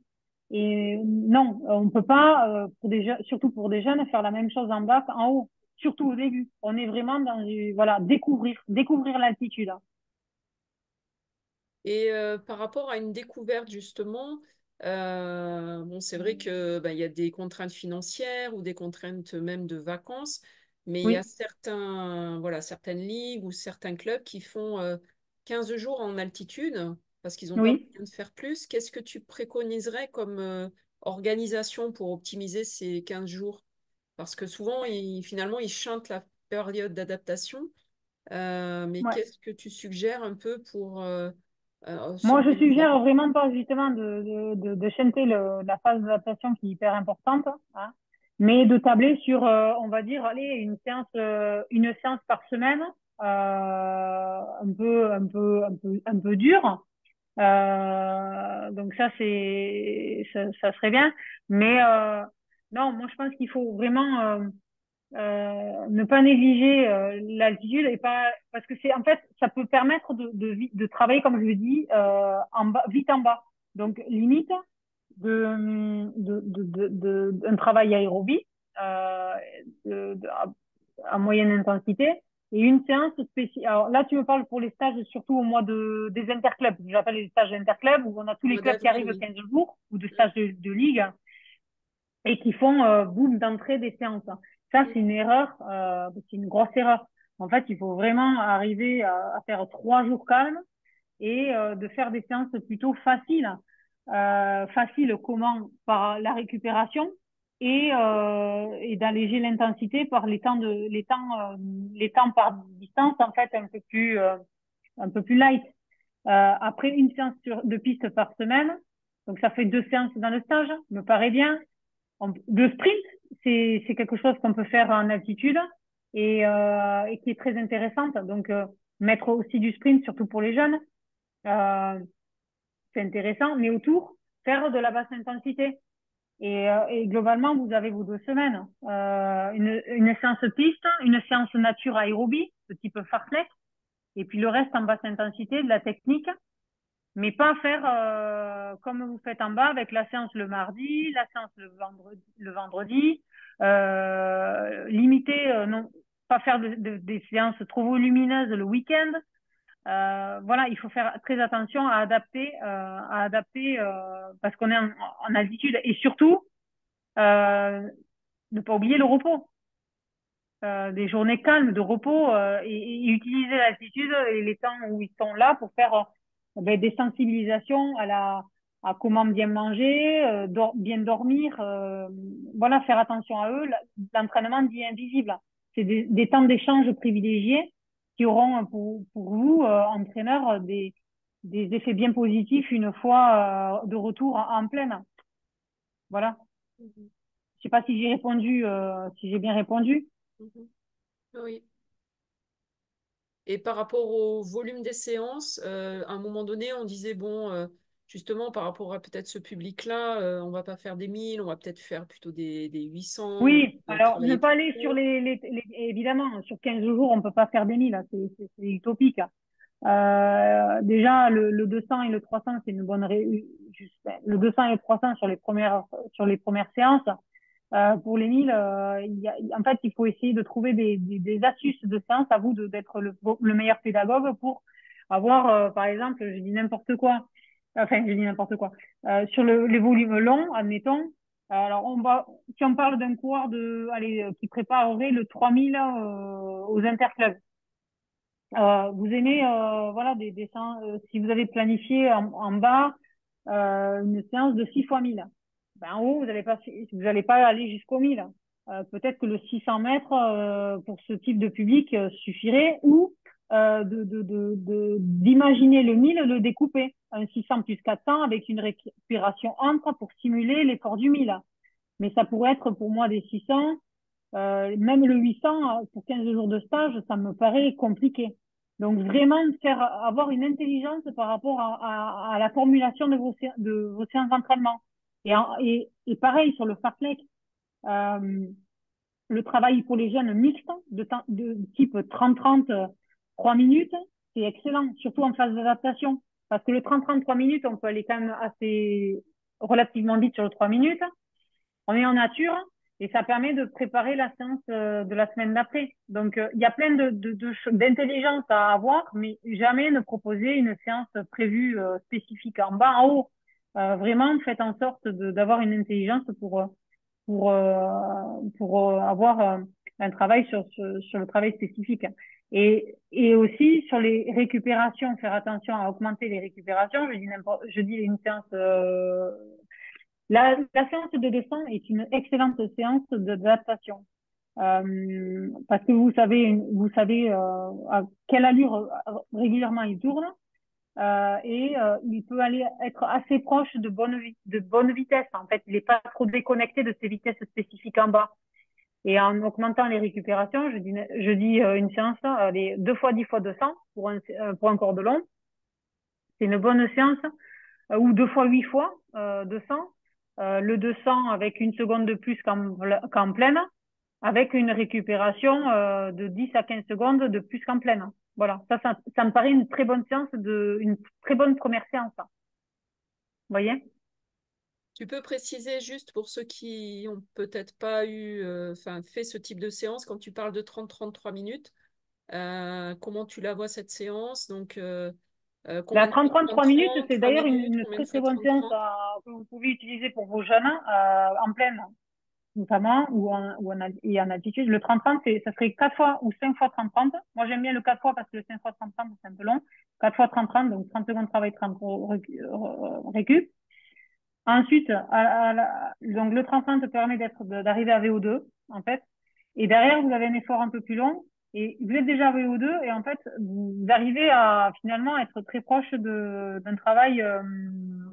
d'un travail spécifique sur le 3000, admettons. Donc ça, c'est 30-33 minutes. Et je mets 1 minute de récupération après le 30-30. Et ensuite, vous enchaînez sur 2 ou 3 minutes de travail. Et ça, vous pouvez le faire 4 séries avec une pause de 2 minutes entre les séries, entre le 30-32 ou 33 minutes. Voilà, ça c'est des séances qui sont Mixte. hyper intéressantes à la fois en bas, en guise soit de travail ou même en guise de récupération, et surtout en haut, qui permet d'avoir des fartleks quand même de qualité. Ok?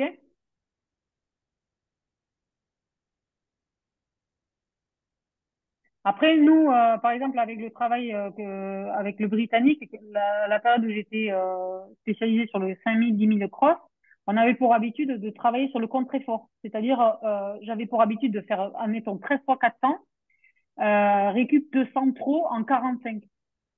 Je l'ai testé en altitude, hein, et il faut surtout pas faire ça parce qu'en fait, c'est trop dur. Donc le contre-effort en altitude, il faut vraiment l'adapter évidemment. Tout est adapté, la récupération et au niveau des vitesses, pardon. Mm. Ok. Vous avez beaucoup de séances de côte là-bas? Enfin, où Ce que je tu disais, préconises? alors moi quand j'y reste 3 semaines, un peu, mais pas tant parce que les parcours sont déjà assez variés, avec beaucoup de dénivelé. Moi, j'ai pour habitude de faire de 15 secondes à 30 secondes maximum en temps de côte et 10 répétitions environ. Pour des jeunes, j'irai sur du plus court. Justement, j'irai sur du 100 mètres en côte et vraiment récupérer en bas et découper, c'est-à-dire faire en série pour pas que ce soit un bloc. Le travail en série permet d'être plus qualitatif, de mieux récupérer. Donc, ça pourrait faire 4 fois 100 mètres, 3 séries, admettons. Vous avez un travail très qualitatif. Où on peut travailler sur le placement. C'est ça aussi, parce que le travail de côte là-haut, c'est quand même hyper intense. Il faut pas aller travailler sur les 30 secondes pour des jeunes. Je pense qu'à un moment donné, il faut quand même y placer le travail technique. Et est-ce que justement un travail mixte en commençant sur les côtes et en terminant ensuite sur du plat, voilà, sous forme de 30-30 derrière, Oui, c'est des tu choses que moi je adopterais? faisais, que j'ai beaucoup fait, notamment faire début de la stimulation des côtes, travail de côte. et aller après sur la piste ou bon, en l'occurrence, la forme, ça ne peut qu'être la piste puisqu'il n'y a que ça. Et de travailler sur des 200 placés. Donc, en fait, avoir ce contraste de travail de force avec, en fait, un travail plus spécifique et qui fait, j'ai oublié le mot parce que là, je commence à fatiguer, mais c'est plus, voilà, le transfert, voilà, Transfert. transférer le travail on a fait en côte sur la piste. Et moi, j'ai beaucoup eu l'habitude, surtout en période de cross, de faire, par exemple, 5 fois 30 secondes en côte. Et quand il y avait le grillage ouvert, hop, je faisais 5 fois 200 et je revenais sur mes côtes. C'est du travail de transfert.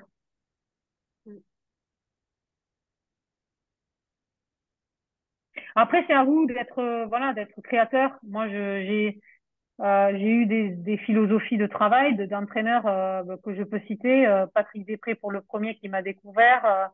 Ensuite, j'ai eu Michel Molinier sur Albi. J'ai eu Roger Millot sur le premier type, donc 2008 à 2012. Et ensuite, j'ai eu David Hitt. C'est peut-être celui qui aujourd'hui le plus proche de la philosophie, de ma philosophie de travail. Donc sur la période où j'étais à partir de 2013, 2012 à 2018, et puis j'ai eu Jean-Claude Volmer en pleine carrière, mais j'ai toujours été quand même une athlète qui a participé à élaborer avec l'entraîneur ma programmation, notamment ça a commencé avec Roger Millot. Mais ça c'est par ma formation, j'étais en STAPS, voilà, c'est de la curiosité, voilà, un bon ou mauvais escient, parce qu'à un moment donné, ben, c'est l'entraîneur aussi. Alors, l'expert, c'est celui-là qui arrive voilà, demander, faire un retour de son athlète. Et c'est ça, c'est ce qui fait la richesse. Oui, parce que finalement, il peut y avoir autant de méthodes. Enfin, il y a certainement une Exactement. trame qui est adaptable à tout le monde, mais après, je pense qu'il y a autant de méthodes qu'il y a de relations avec l'entraîneur et l'athlète, le ressenti Oui, de l'athlète. C'est à nous d'adapter et d'être curieux et de s'intéresser à ce qui va marcher chez lui et pas chez un autre, ben et oui. pourquoi, etc. Voilà. Déjà, les athlètes, par exemple, si moi, là, on peut comparer, je vous donne un exemple. Dilali et le Belge n'ont pas les mêmes qualités. Donc, je vais pas les entraîner ni sur les mêmes séances. Donc là, et en fait, lui, le Belge vient de faire 8-18. Dilali, voilà, il pourrait s'entraîner avec lui. Mais moi, à Font-Romeu, ils ont pas fait les séances ensemble, déjà, d'une part. Ils font pas les mêmes types d'exercices en musculation parce qu'ils ont des qualités différentes. Donc, en fait, voilà, c'est une individualisation du travail. Moi, j'ai Ben aucun oui, parce que problème à donner ma planification parce qu'en fait, je sais que c'est très individualisé à chaque fois. façon, ben, tout à fait, parce que de toute façon, chaque athlète est un et unique, on va dire. Et puis, il y a aussi quelque chose qu'on ne peut pas trop quantifier chez chacun, c'est le mental, quoi, Oui, aussi. ah ben ça, après, bon, là, on va dans un autre domaine, mais Là, l'entraîneur, évidemment, évidemment, oui, oui. il est complètement démuni là, par rapport à ça. Ah Donc, ben oui, ça, complètement. c'est. Ok. Est-ce qu'il reste quelques questions avant qu'on clôture cette soirée? N'hésitez pas, hein, donc c'est le moment.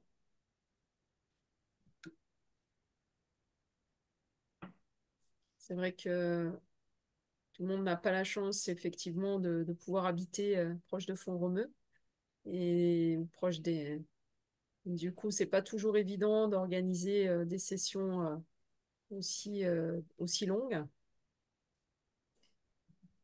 Quand vous parlez du public jeune, c'est des jeunes de quel âge dont vous parlez?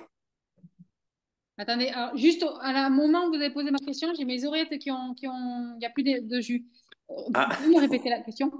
oui, excusez-moi, quand vous parlez des jeunes, du public jeune, de quel âge les jeunes vous parlez?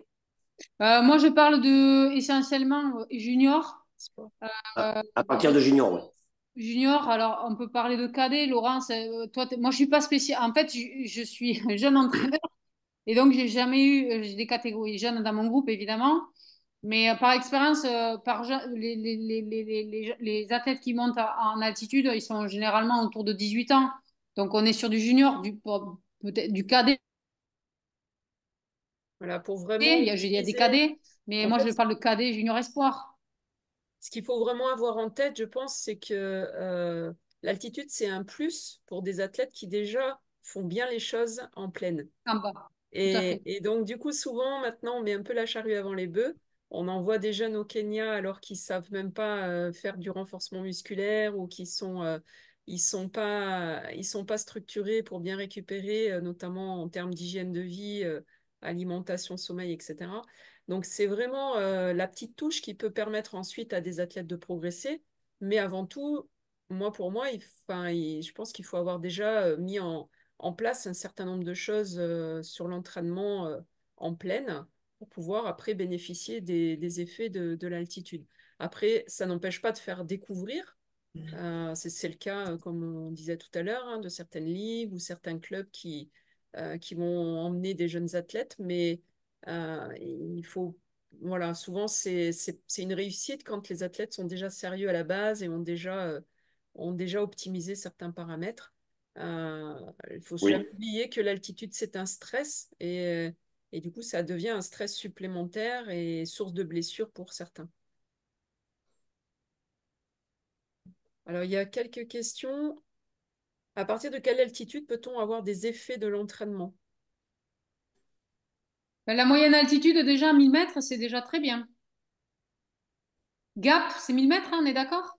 Oui, 1200 à l'hébergement. Après, on peut descendre à 900 à la piste. Et effectivement, on ressent déjà des effets, en tout cas physiques, qui s'estompent au bout de 3 jours, mais qui montrent voilà, on n'est pas en pleine et qu'il y a déjà des petites choses qui se passent. Après, c'est peut-être pas optimal, mais ça permet, notamment pour des stages de courte durée, de faire des choses intermédiaires. C'est ça qui est bien. On peut justement s'adapter assez vite. Et puis, si vous avez voilà, des endroits comme on a la chance d'avoir en PACA comme Gap où on est autour de 1000 mètres. C'est des étapes intermédiaires et surtout, il n'y a pas besoin d'y rester 3 semaines. C'est l'avantage. Mais excusez-moi, mais tous ceux qui font des stages en altitude ne battent pas tous leur record ou deviennent pas tous champions de France, champions d'Europe ou champions du monde. Non, Donc, Non. il y a bien quelque part un taux, enfin, je ne vais pas dire d'échec, mais c'est pas une garantie derrière de performance. Il y a Ben, aussi autre chose. comme l'entraînement en pleine, il n'y a pas tout le monde qui est champion du monde, etc. Donc, en Oui. fait, c'est l'entraînement, voilà. Et... Non, mais est-ce que ça n'a pas un effet, on va dire, psychologique, de se dire aussi, bon, je vais en altitude et puis finalement, ça doit certainement apporter quelque chose, mais c'est pas une garantie supplémentaire de Non, mais réussite, c'est ce que je de disais. performance. D'ailleurs, c'est ce que je disais, l'entraînement n'est pas magique. Mais si l'entraîneur, pardon, l'athlète a cette pensée magique, ben, si sa performance est supérieure à la fin, ben voilà, c'est bonus. Et pareil, il y a des entraîneurs qui ne voient que par l'altitude. Euh, voilà, qui ne pourraient pas planifier sans altitude. Donc, non, bien sûr, il n'y a pas que des champions olympiques en altitude, loin de là. D'ailleurs, en avril, il y avait de tout. Et il y a souvent de tout. Il y a des jeunes, voilà, des scolaires, etc. Mais comme en fait, dans l'entraînement commun en pleine, ben voilà, il y a des gens qui perfent ou pas. Donc, en fait, non, il n'y a pas de vérité. Et puis surtout, Oui, Sophie, il y a beaucoup d'erreurs d'entraînement malgré tout, hein. Il y a beaucoup d'athlètes qui partent, tu l'as dit hein, dans tes diapos, qui partent en groupe et qui savent pas gérer leurs allures. Donc du coup, l'entraînement ne leur réussit pas et la performance peut pas être au bout. Parce que justement, on a beaucoup d'athlètes de haut niveau qui chantent parfois la phase d'adaptation, qui s'entraînent trop rapidement donc, du coup, ils peuvent complètement sabrer leur saison par quelque chose qui est pas bien mené. Mm, mm. oui, c'est vrai, c'est quand même dur de dire à un athlète, enfin, qu'un athlète comprenne que c'est pas parce qu'il va s'entraîner doucement qu'il va perdre toutes ses qualités. C'est compliqué à ce que l'athlète l'entende. Mhm. Il y avait une question de Zach Madou qui disait qu'il n'avait pas complètement saisi la différence entre, justement, quand tu parles de vivre en altitude, s'entraîner en altitude, et vivre en plaine et monter faire les séances en altitude. que tu en penses rapidement, puisqu'on va bientôt terminer, mais Oui. quel est l'intérêt de l'un et l'autre? De vivre en pleine, de vivre en altitude et de s'entraîner en altitude? En comparaison de vivre en plaine et monter juste pour les séances. Ben, en fait, bon, moi, de manière au tac au tac, là, parce qu'il y a vivre en altitude, ça serait, on pourrait prendre le cas de Cécile Jarousseau qui aujourd'hui vit en altitude et s'entraîne en altitude. C'est ça, on est d'accord? Mm, Je fatigue pas. Et qui performe depuis, mais c'est plutôt parce qu'elle est plus centrée sur son entraînement, en fait, elle a plus de temps, elle met plus en place de choses pour l'entraînement. Donc, elle performe d'une certaine façon. Elle performe d'une certaine façon. Et après, en comparaison avec, mais on est français, on est né en plaine. Moi, je pense qu'au niveau, c'est de la fatigue générée et à terme, ben, moi, perso, vivre en altitude, s'entraîner en altitude, pour moi, c'est trop dur. C'est trop dur, à moins qu'on ait une vie sociale là-haut. Mais et encore, en fait, on court en plaine. Enfin, on court en bas, on n'est pas kényan. Pour moi, voilà, on n'est pas kényan, on n'est pas éthiopien, on n'est pas équipé pareil. mm. Voilà, de manière instinctive, voilà ce que je répondrais. C'était peut-être juste parce qu'il y a des techniques, justement. C'était peut-être pas tout à fait ça la question. C'est qu'il y a. Donc, quel est l'intérêt de. Par exemple, toi, tu habites à Perpignan et tu monterais à Font-Romeu que pour faire les séances. Oui, voilà, Ah c'était ça. non, moi sur ça, j'ai jamais testé, je le ferai jamais. Alors si je l'ai fait une année au Teide, parce qu'on était en bas et on montait en haut, enfin, moi je l'ai jamais vécu ça, je l'ai jamais fait. Je peux pas dire, hein, vraiment pas dire. Moi je pense que, je sais pas s'il y a un intérêt, non, je crois pas qu'il y avait un intérêt. L'intérêt c'est quand même de faire des séances à vitesse spécifique pour être performant sur sa vitesse, sur sa spécificité. Ok. Bon, ben, on arrive à la fin de notre petite échange. Merci beaucoup en tout cas à vous tous. Merci surtout à Sophie pour ce partage Avec plaisir. d'expérience, hein. J'espère Donc, que ça a été, hein. on rappelle que ce sont pas voilà, ce n'est pas une formation, c'est vraiment un partage d'expérience de terrain et d'où l'intérêt justement d'avoir des témoignages qui soient bien singuliers. Donc, merci beaucoup pour ce partage qui était tout à fait authentique et merci à vous pour être resté jusqu'au bout. Je vous remercie et puis je vous souhaite à tous une très très bonne saison. Si vous avez des questions plus particulières à poser à Sophie, vous pouvez me les envoyer, je lui relayerai sans souci et puis elle vous répondra. Et puis sinon, voilà, peut-être qu'il y aura un prochain webinaire avant la saison, enfin, qu'on soit vraiment dans la saison d'été, un peu particulier, simplement sur un rappel des règlements, sur la course, sur les chaussures, à partir de questions, etc., questions-réponses. Donc, je vous en dirai un petit peu plus, voilà, dès que j'ai calé avec l'intervenant. Et sinon, pour les autres webinaires, on se retrouvera l'hiver prochain. Place à la piste, place aux compétitions, place à la montagne, place voilà, Place au jeu. oui, Place au jeu, surtout. Ouais. et place au jeu, oui, tout à Oui. fait, mais ça sera un petit peu plus tard. En tout cas, merci beaucoup. Bonne soirée, bonne continuation Merci. dans vos clubs. Merci beaucoup. Merci, bonne Merci soirée. beaucoup. Merci beaucoup. Bonne soirée. Merci beaucoup, bonne soirée. Bonne soirée.